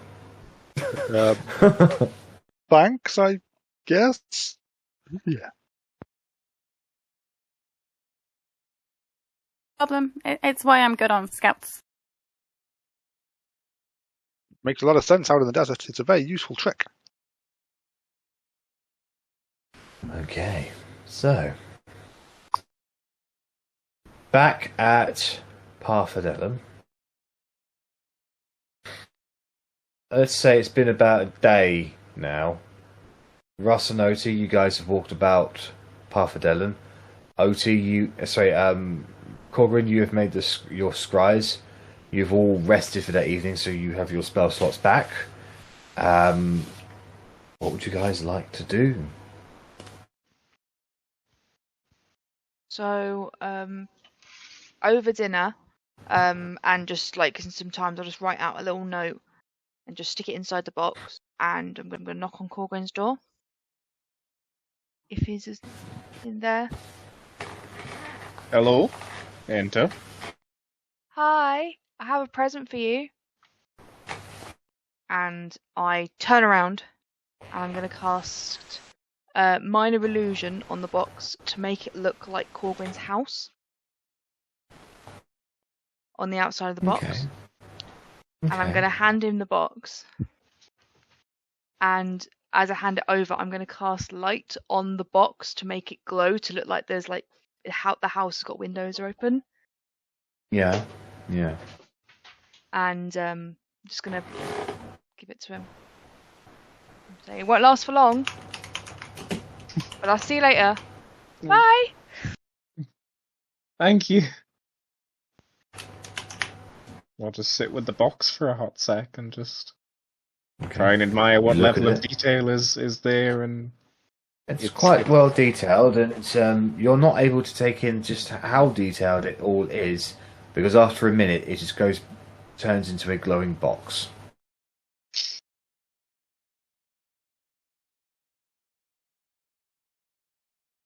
I'll set it down next to like my little bedside. It's like a nightlight now. But Okay. I'll, Sheds bright light in a 20-foot radius, and dim light for another 20. oh, it's very bright then. It's Jesus, It's fucking a very powerful bright light. Like it's on fire. it's lights. Oops, sorry. You just shut the door on me, and I'm just like, I can't see. It was supposed to be cute, okay? I tried to do magic. It was like, oh, that's too bright. It's okay. I appreciate it. We'll imagine for flavor, it's dim. It's dancing mood lights lighting. would be dancing lights would be a more appropriate one, I think, for that one. Or is it Yeah. cast inside and it glows through the box, so that dims it? And if I dared to open the box, then I'd be like, oh, Pandora's box of light. Torch! Yeah, we can go that way. Well, that's very, very sweet. Thank you, Do you open the box? Otti. If I can see that there's a lid to it, then yeah. Because there's a letter inside. So you'll blind yourself when you open the box. And just, jeez. Hand in, eyes closed, kind of rummage around. Ooh, paper. Shut the box. Hang on, I'll send you what the little letter says. There you go.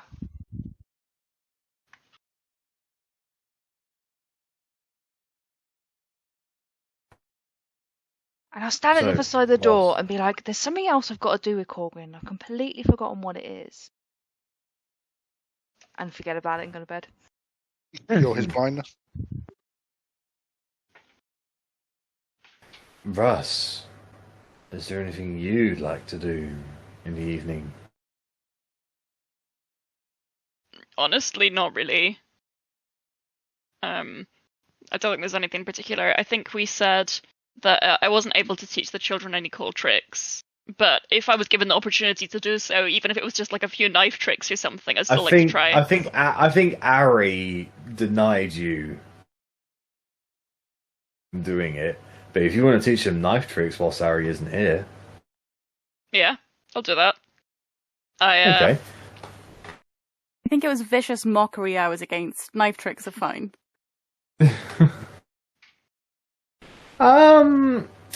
Just go ahead and make it. Go ahead and make it.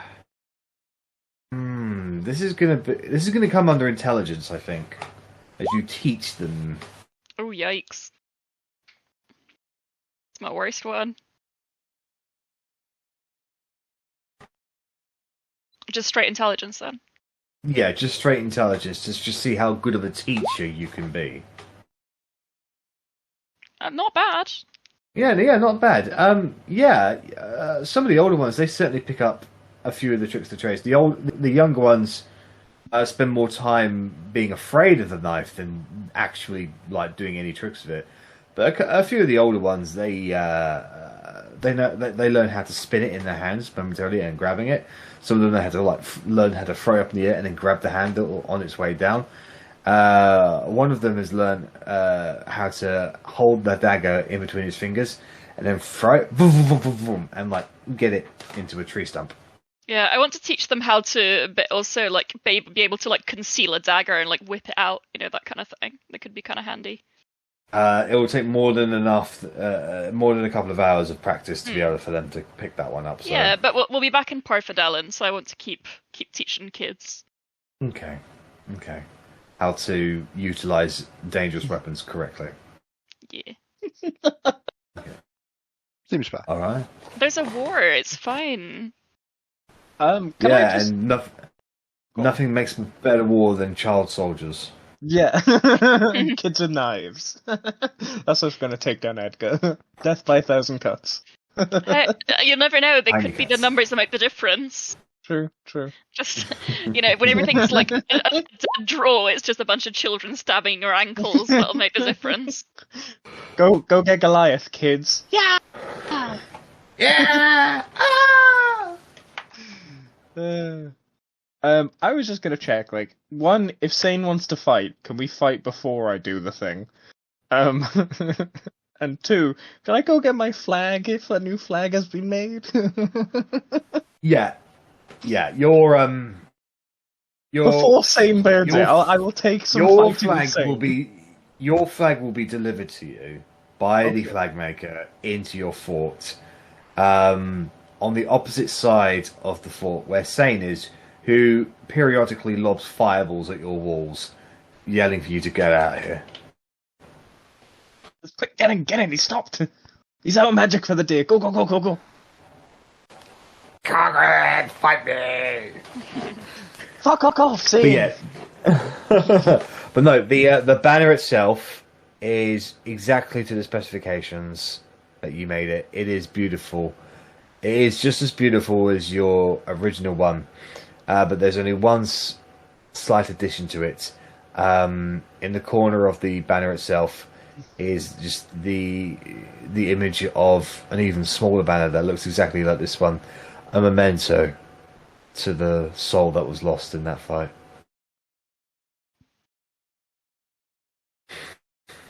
But Perfect. you try it on.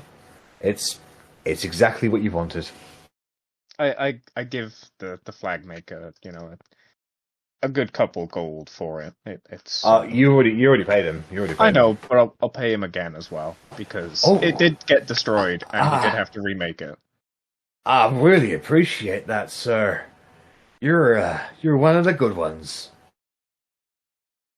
No, you are. Thank you. I really appreciate your work. I am but a humble flag maker, sir. Fabrics and cloths. Never thought I'd be involved with something so important. Just put a hand on his shoulder and just, well, what are we without our culture? We'd be barbarians. Or sane.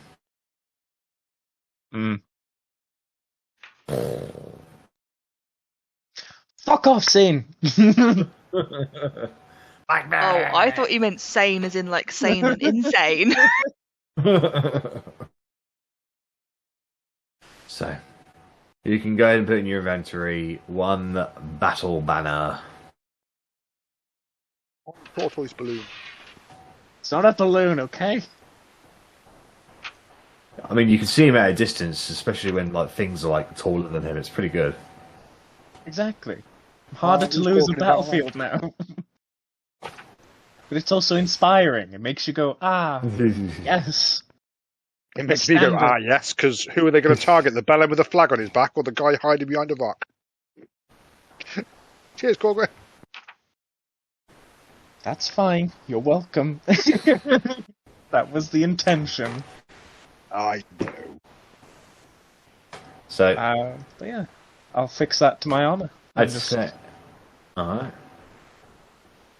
So, on the third day that the desert team have been gone, you haven't had any word from them at all.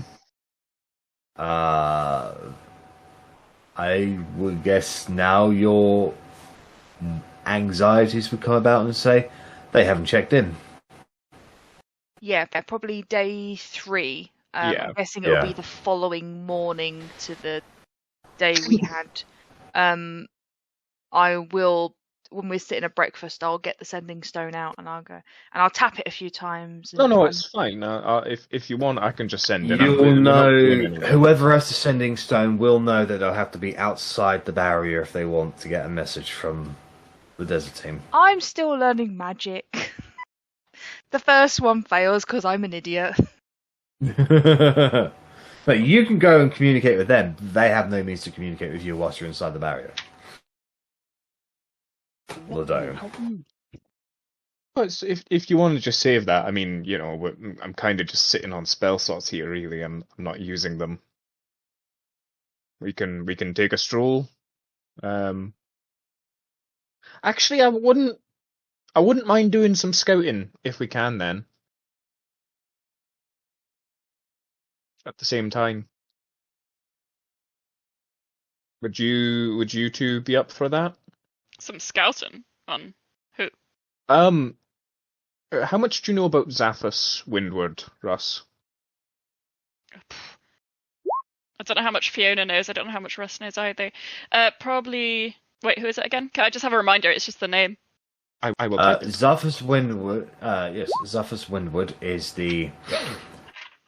He was the second son of King Dumar, who was the king before Turiel. When Dumar died, the first son, Melchiah, ascended to the throne, but the history books say he succumbed to fever very, very shortly after he came, and then Zathras was next in line. However, Zathras disappeared, and that started the succession war.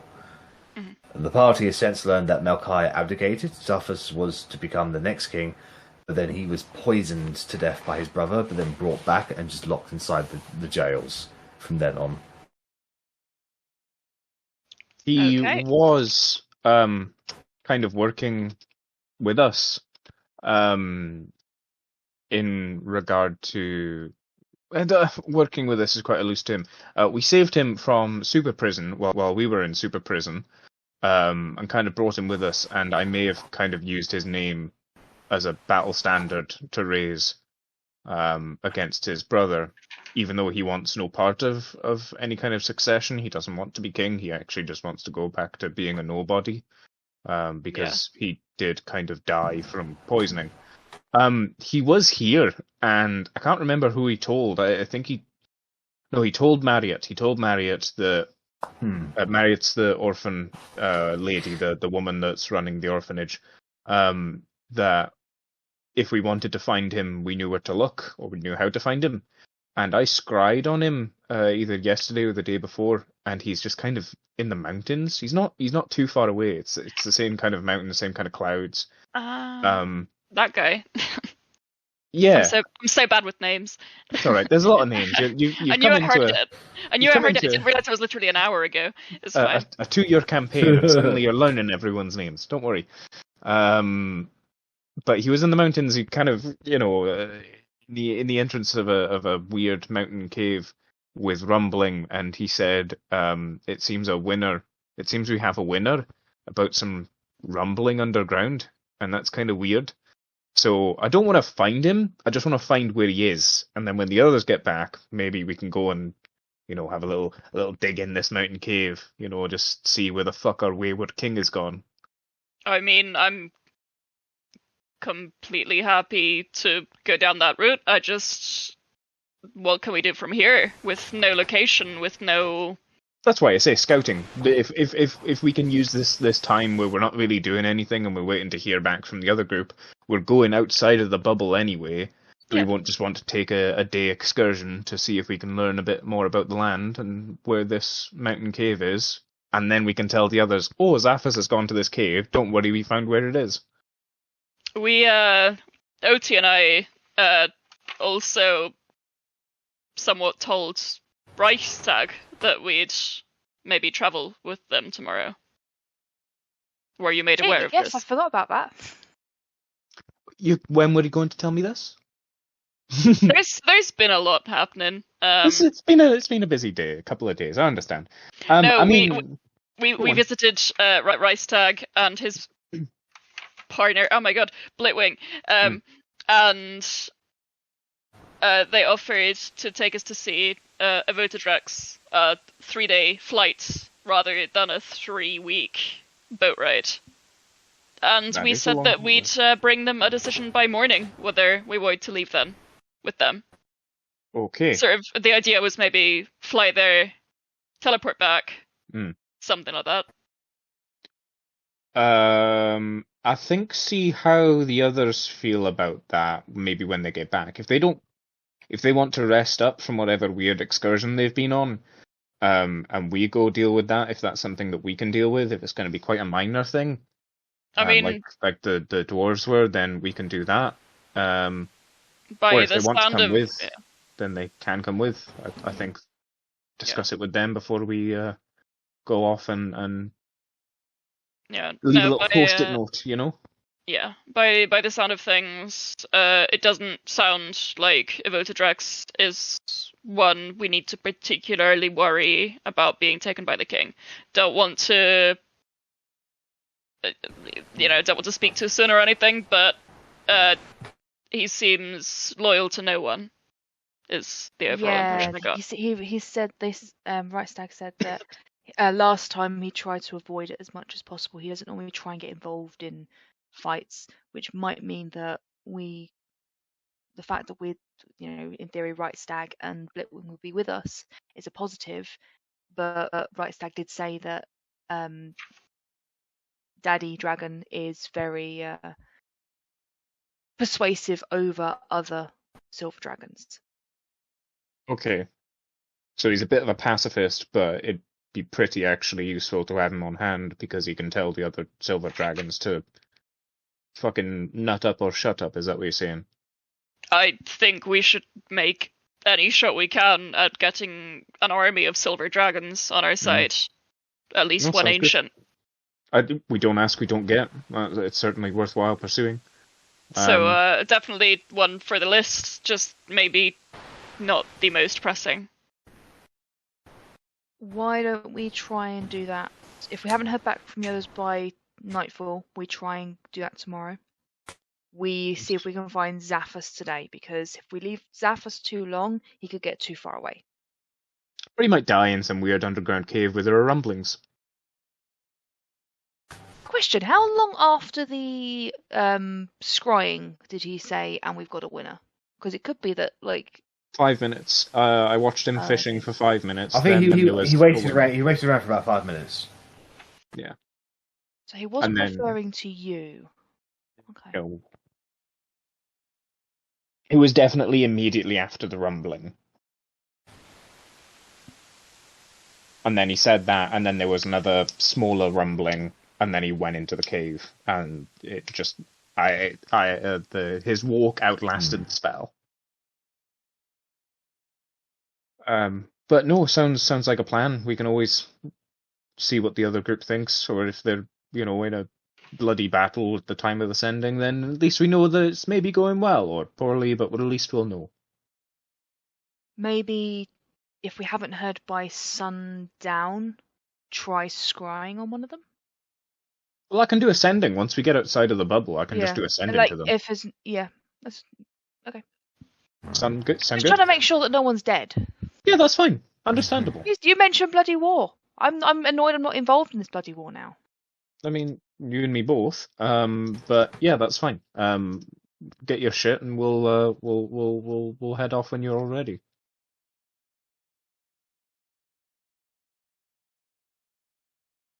Cool. We'll grab stuff. And you head off to scouts. Yeah. All right. Can I get a survival roll from all three of you then, please? Since we don't have our actual scout with us, I would like to enhance ability and give us all advantage on.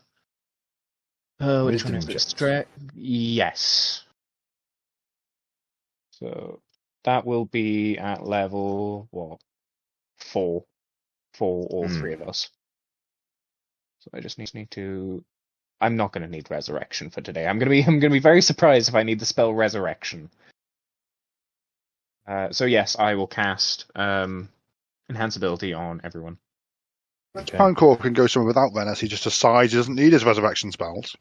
No, resurrection's if they've been dead for quite a while, I No, always I have know. revivify. Don't you worry. And I'll kind of just as we're heading out, I'll put a hand on each shoulder of Korgrin. Okay, yeah. Of Korgrin and Otti, and I'll be like, I know we don't have our main scout with us, but I believe in us. We can do this, and I'll toss them both a BI. Nice. A B. Is this Russ's way of saying that they buy? The insult. No, no. Bardic inspiration. You're inspired. I hope. Okay. Now I am, baby. What was the check you wanted, Jack? Survival. Survival check from everybody, please. Well, the half team. You have advantage. Oh. Russ, you can roll an Okay. advantage, yeah. I'll roll another time. That was worse. Oh, God. Okay, well, after about 3 hours of checking out the immediate area,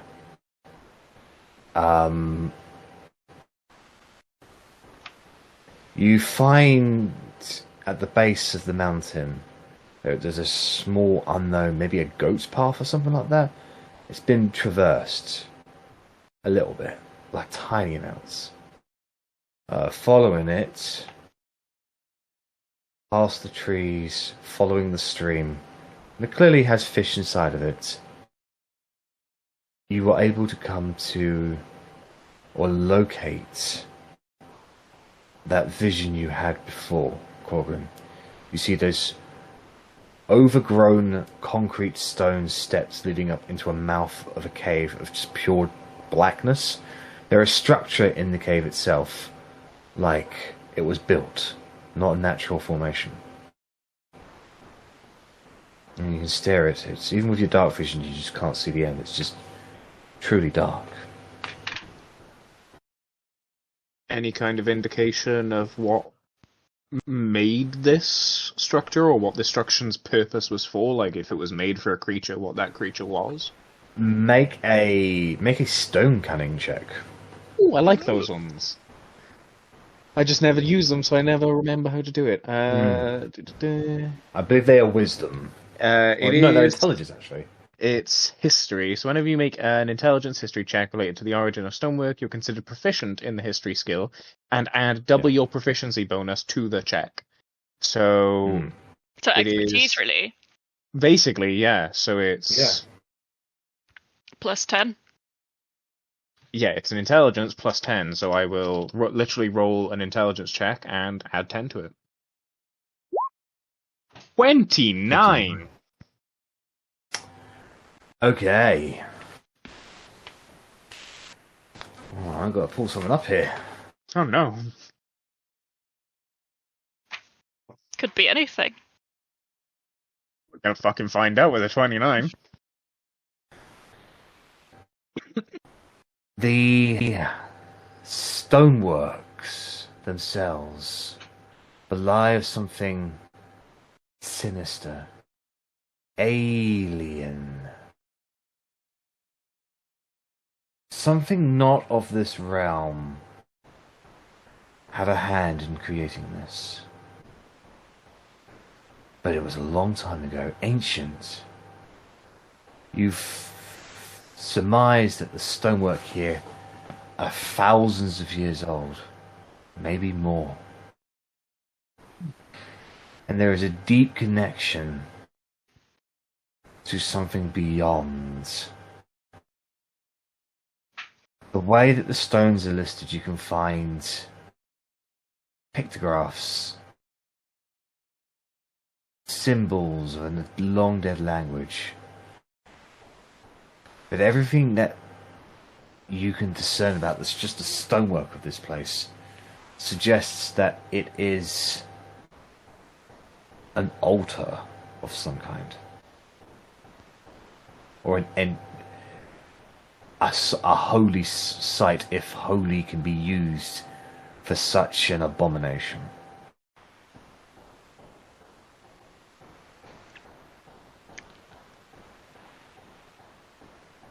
Do I get Aboleth vibes from it? No, something more.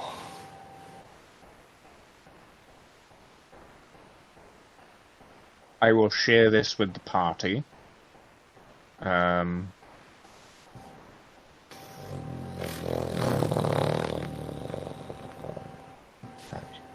rumbling sensation happens again. Korgrin, was that your stomach? For a change, no, actually.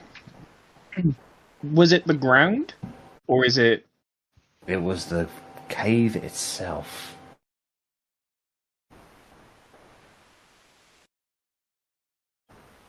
Do you want to go inside? I really, really, really do, but I absolutely will not without the whole party here. What do the picture graphs kind of say? Can we kind of work out what they're indicating towards? Is it, you know, if people, for example? Go ahead and make a separate history check for them, please. Yeah. Nice. The pictographs detail entities that are just completely alien to you. You can see creatures not of this realm. Heads with eyes on stalks. Octopus-like creatures. Behemoths with horns and scales. There's a multitude of things here, and each one of them are depicted in reverence.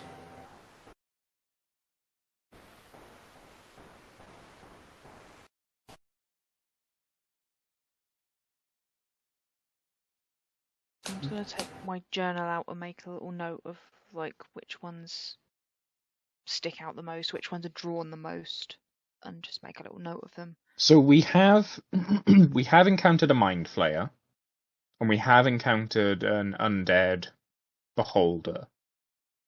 Would it be reasonable to assume that's the connection there?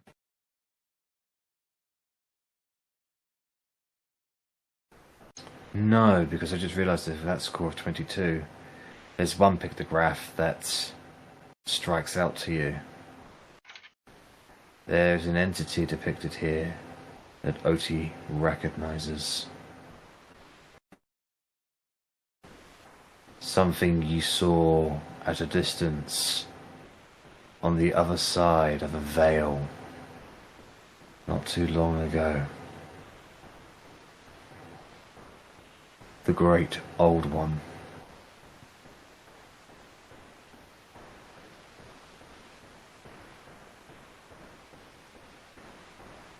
The same creature that Arrabella banished back into the void by destroying Desdemona. I'll point that out and to Korgrin especially. Yeah. What do we remember about Desdemona? Did she have purple veins around her eyes? Yes. So, now, it didn't seem important at the time, but if tentacled fuckface is here,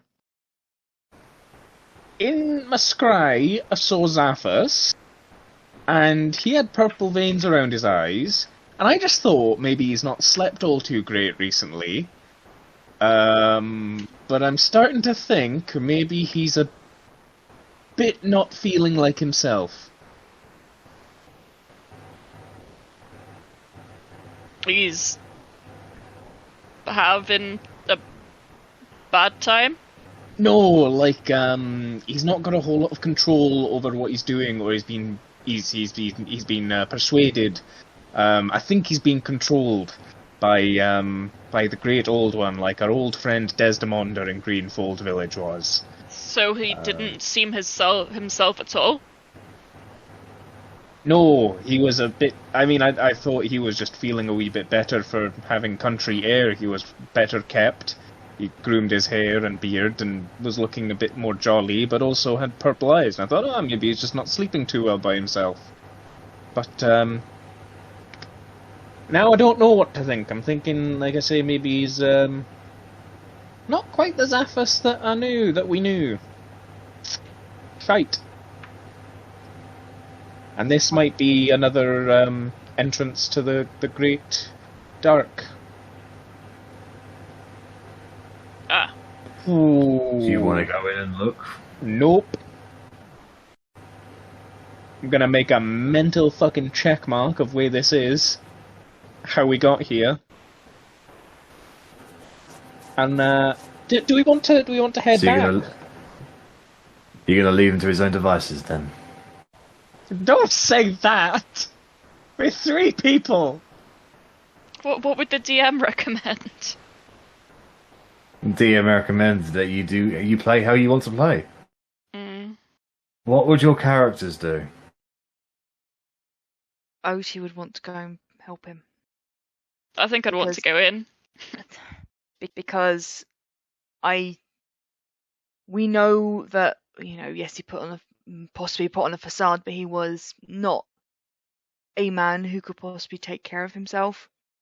And if he's gone down there, she's going to want to protect him. And this is also awfully close to the one place that we actually have got that is good and home. And I don't like the fact it's that close. Okay. Don't look at me in that tone of voice, Zach.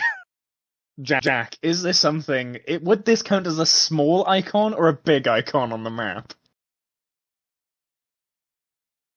Oh, fuck you now, man.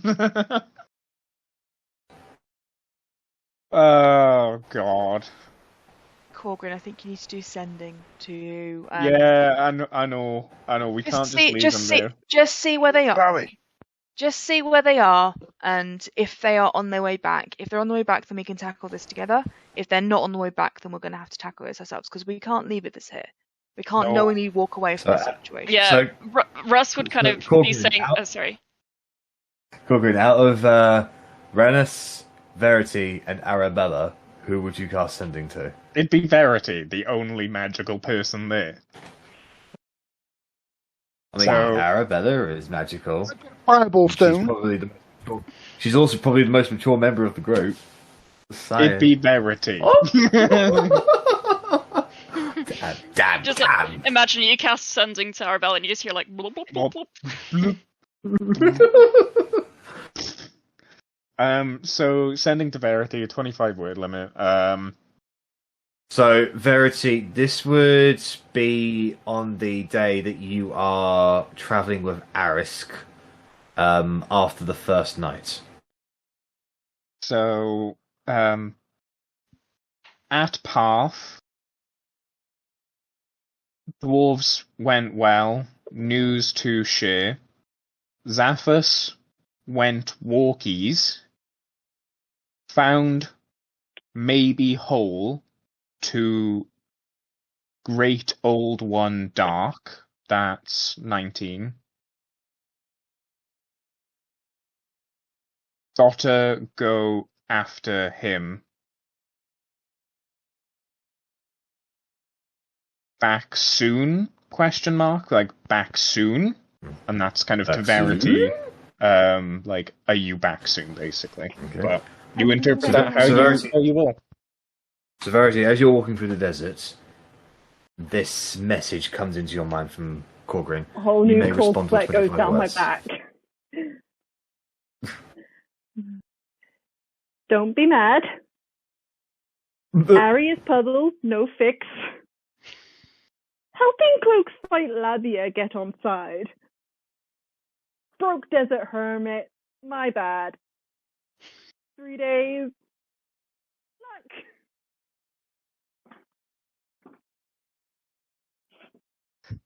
Korgrin will just fucking sigh with the others. Should have As chosen it already. Otti and As Otti and Russ look at you, with hope and expectancy. It's drained from their faces. They Arri's they okay? Don't know how. Arri's a puddle. Verity didn't go into the detail. Maybe it's a metaphor? No, with Verity, that probably does mean that Arri is actually a puddle. I don't know of what. Of water, of ice cream, of goo. It could just be that she's struggling with the heat and she's like a puddle.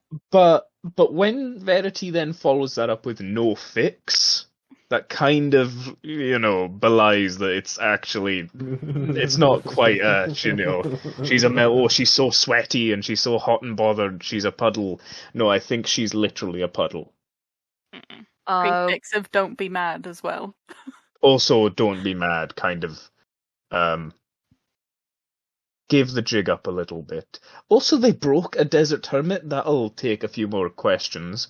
And they're going to see a labia. I've heard of those. First time for everything.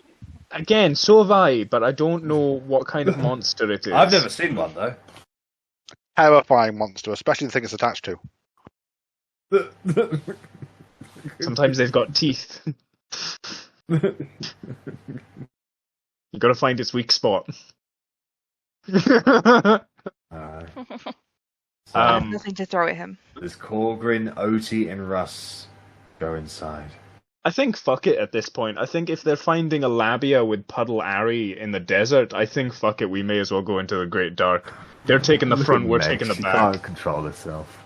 3 in the pink and 3 in the stink. That's basically the same thing, though, isn't it? The neighbours. Wait, which one are we?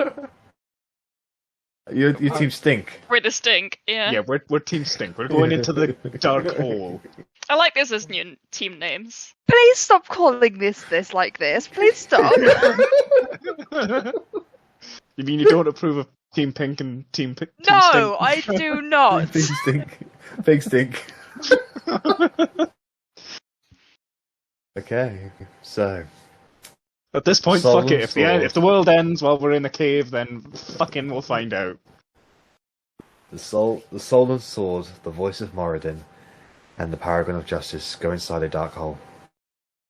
I'm sure there's a joke there somewhere, but That's also revered, you keep on making your way downwards. For the better part of 10 minutes, it's very dark down here, and it gets colder and colder with nearly every step. Eventually, you come to a set of large double stone doors, but they are slightly ajar. Looks like there was a seal here of some kind. Something that kept it together, but has since been broken. Or maybe it just wore off. Hard to tell.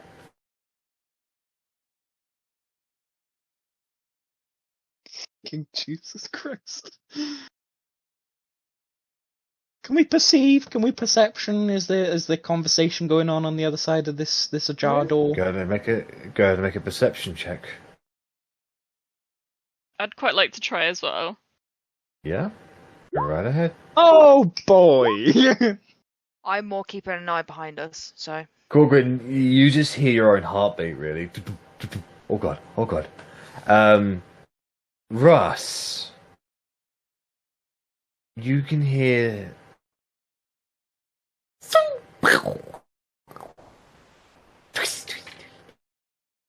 Maybe the sounds of spells being cast?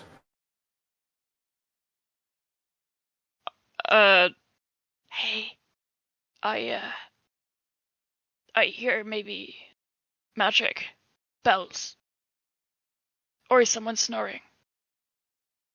Should we go in quiet or should we go in loud?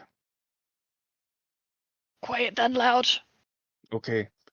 Enhance ability, Cat's Grace. Advantage on dexterity checks. Alright, go ahead and make stealth checks, please. If you have medium or heavy armor, disadvantage, of course. I have the boots of elven kind. Yes, you do. So I'm actually at advantage with my +0 in stealth. Yep. Ooh. That's not bad. And Otti? I think I'm just at normal. I can't see anything on. So I'm Where- wearing You're not wearing heavy armor anymore, are you? mithril, so I'm fine. Mithril gets rid of the Yeah, because dex. it's light.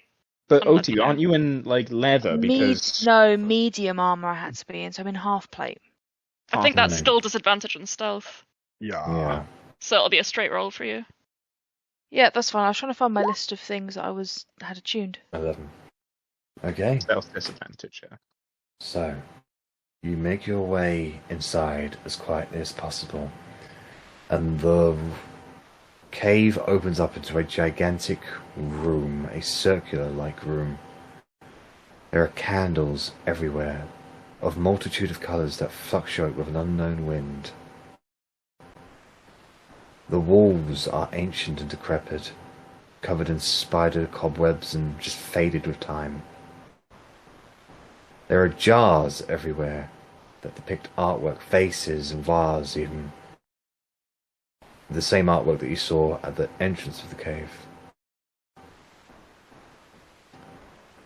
In the centre of the room are what can only be seen as a variation of a teleportation circle or a magic circle or something that is meant to connect with something beyond. And at the back of the room are a set of stairwells that leads up to a ancient throne. And currently on that throne is Zaphus, who is out of breath and just like leaning on his leaning with his arms on his knees and just going. He looks up and sees you.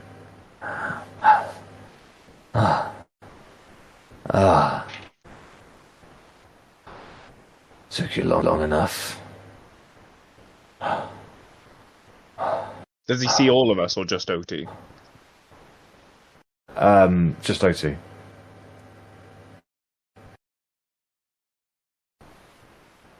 Why are we down here? I don't know why you're down here, but I know why I'm down here. Alright, smart ass, why are you down here? Because of your friend, the dwarf.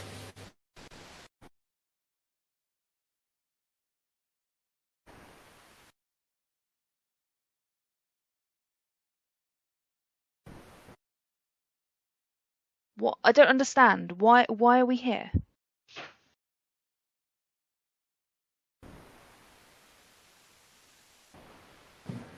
Well, I'm here. Oh. I'm here because I had to change. I had to adjust. You declared to the world, well, the dwarf did, that I was leading your rebellion in your armies, despite the fact that I said I wanted no part in that, and all the only part I wanted was to kill my brother.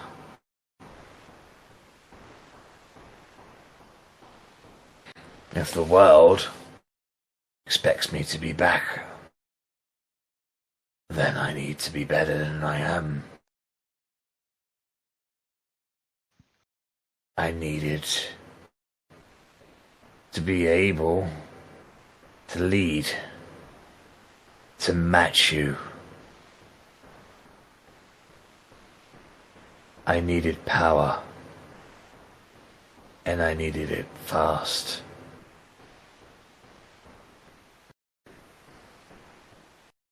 So I found, well, I read about this place. It's in one of the books in your keep.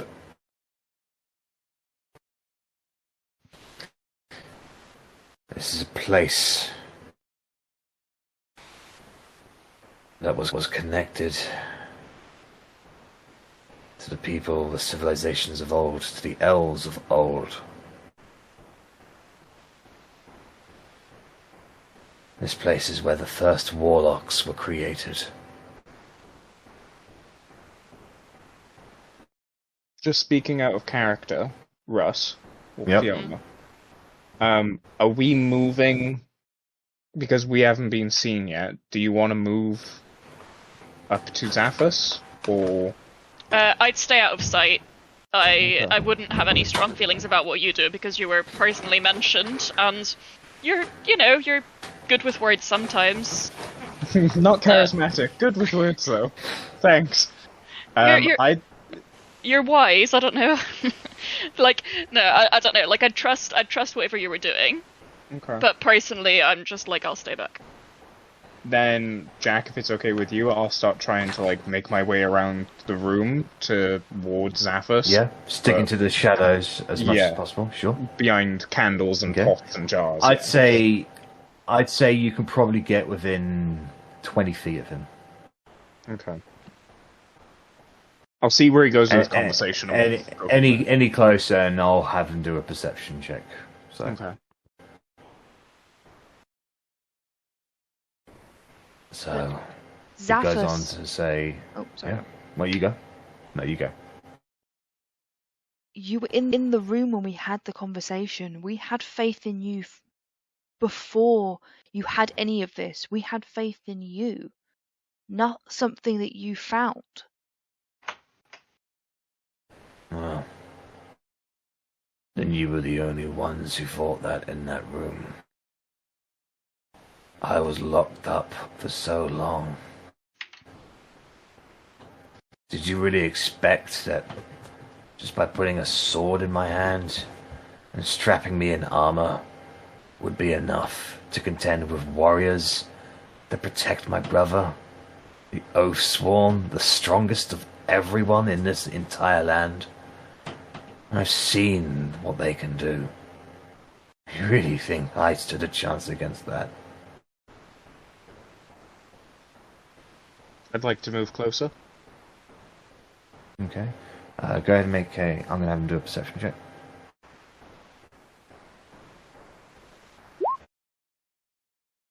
Oof. Where is he? You like the 19? Apparently, but the one I'm not so fond of. Oh, fuck. Oh, shit. Well, there we go.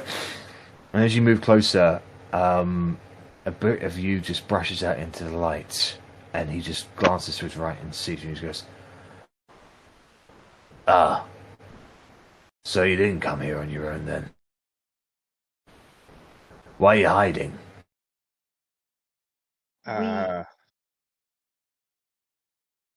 Our concern was that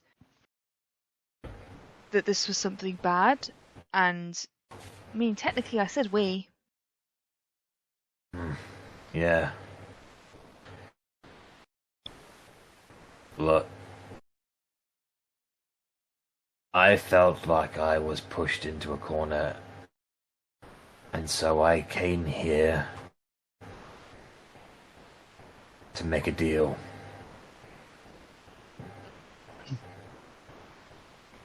And I made that deal. I'll step out into the light and just... Look, I'll be real forward with you, Zaphos. I'm terribly sorry. When we spoke, I know that I made mention that your name was one that we could use to rally the people. I never actually meant for you to take the helm of the matter. And I can only imagine the position that you're in now, and how that must have made you feel over the last few weeks, really, since we came to Parfidel and abandoned everyone to their devices while we went off and started a war on all of their behalf. but this was never what I wanted for you.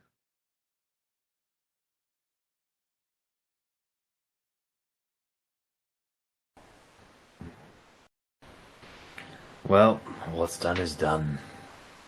No, I came it's- down here, and I spoke out into the void, and I spoke out. I told entities out there who I was, and that one of them, and only one, would make a deal with me. One of them would get in with one of royal blood.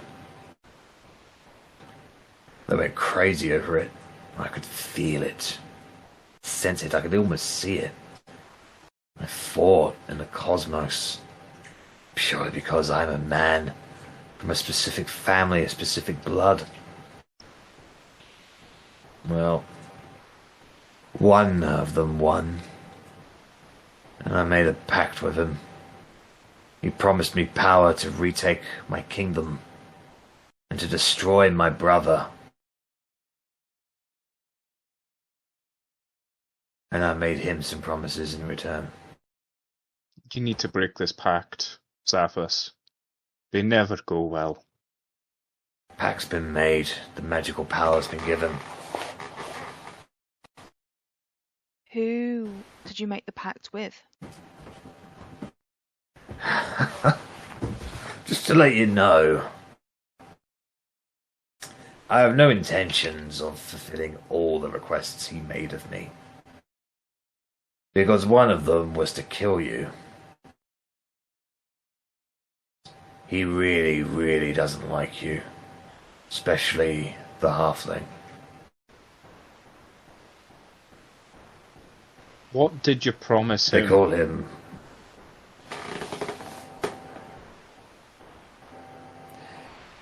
I promised him that if I was to take the throne, I would legalize faith in him. That I would spend and ensure that certain places in the world would become altars of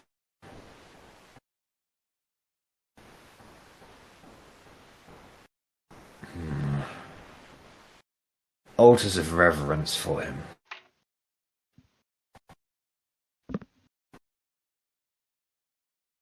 That his name and his image be spread. He's not going to become the official religion of Windward. But, as we all know, worshipping demons is illegal in Windward. I would legalize this one specific one.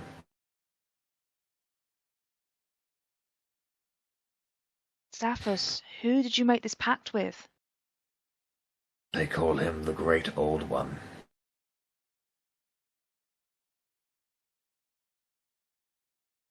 And he was very, very vocal about his desire to destroy you.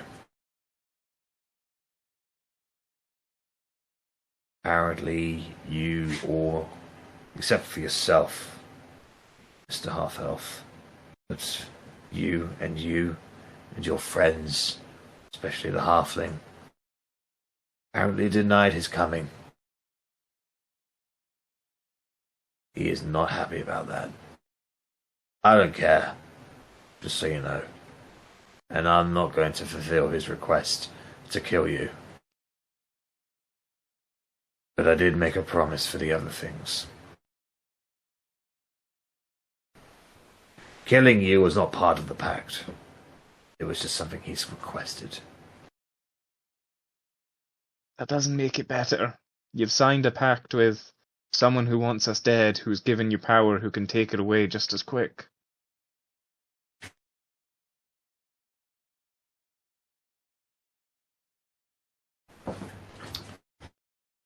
Like I said, desperate times call for desperate measures.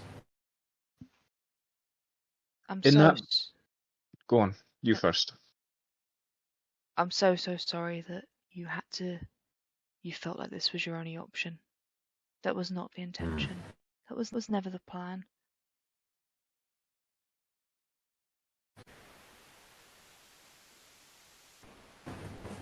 Zaphis, I say this from the very bottom of my heart.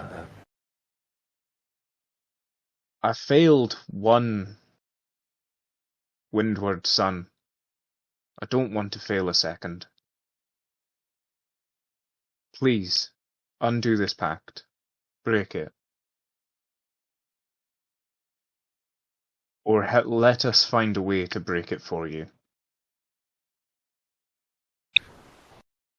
Ask me again when my brother is dead, and I'll consider it.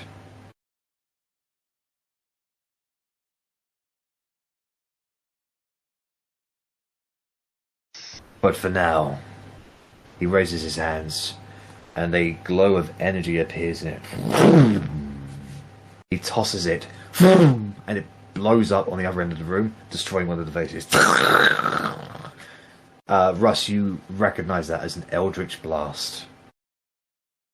For now, I need to practice. I have a long way to go. And that's where we'll end tonight's session, guys.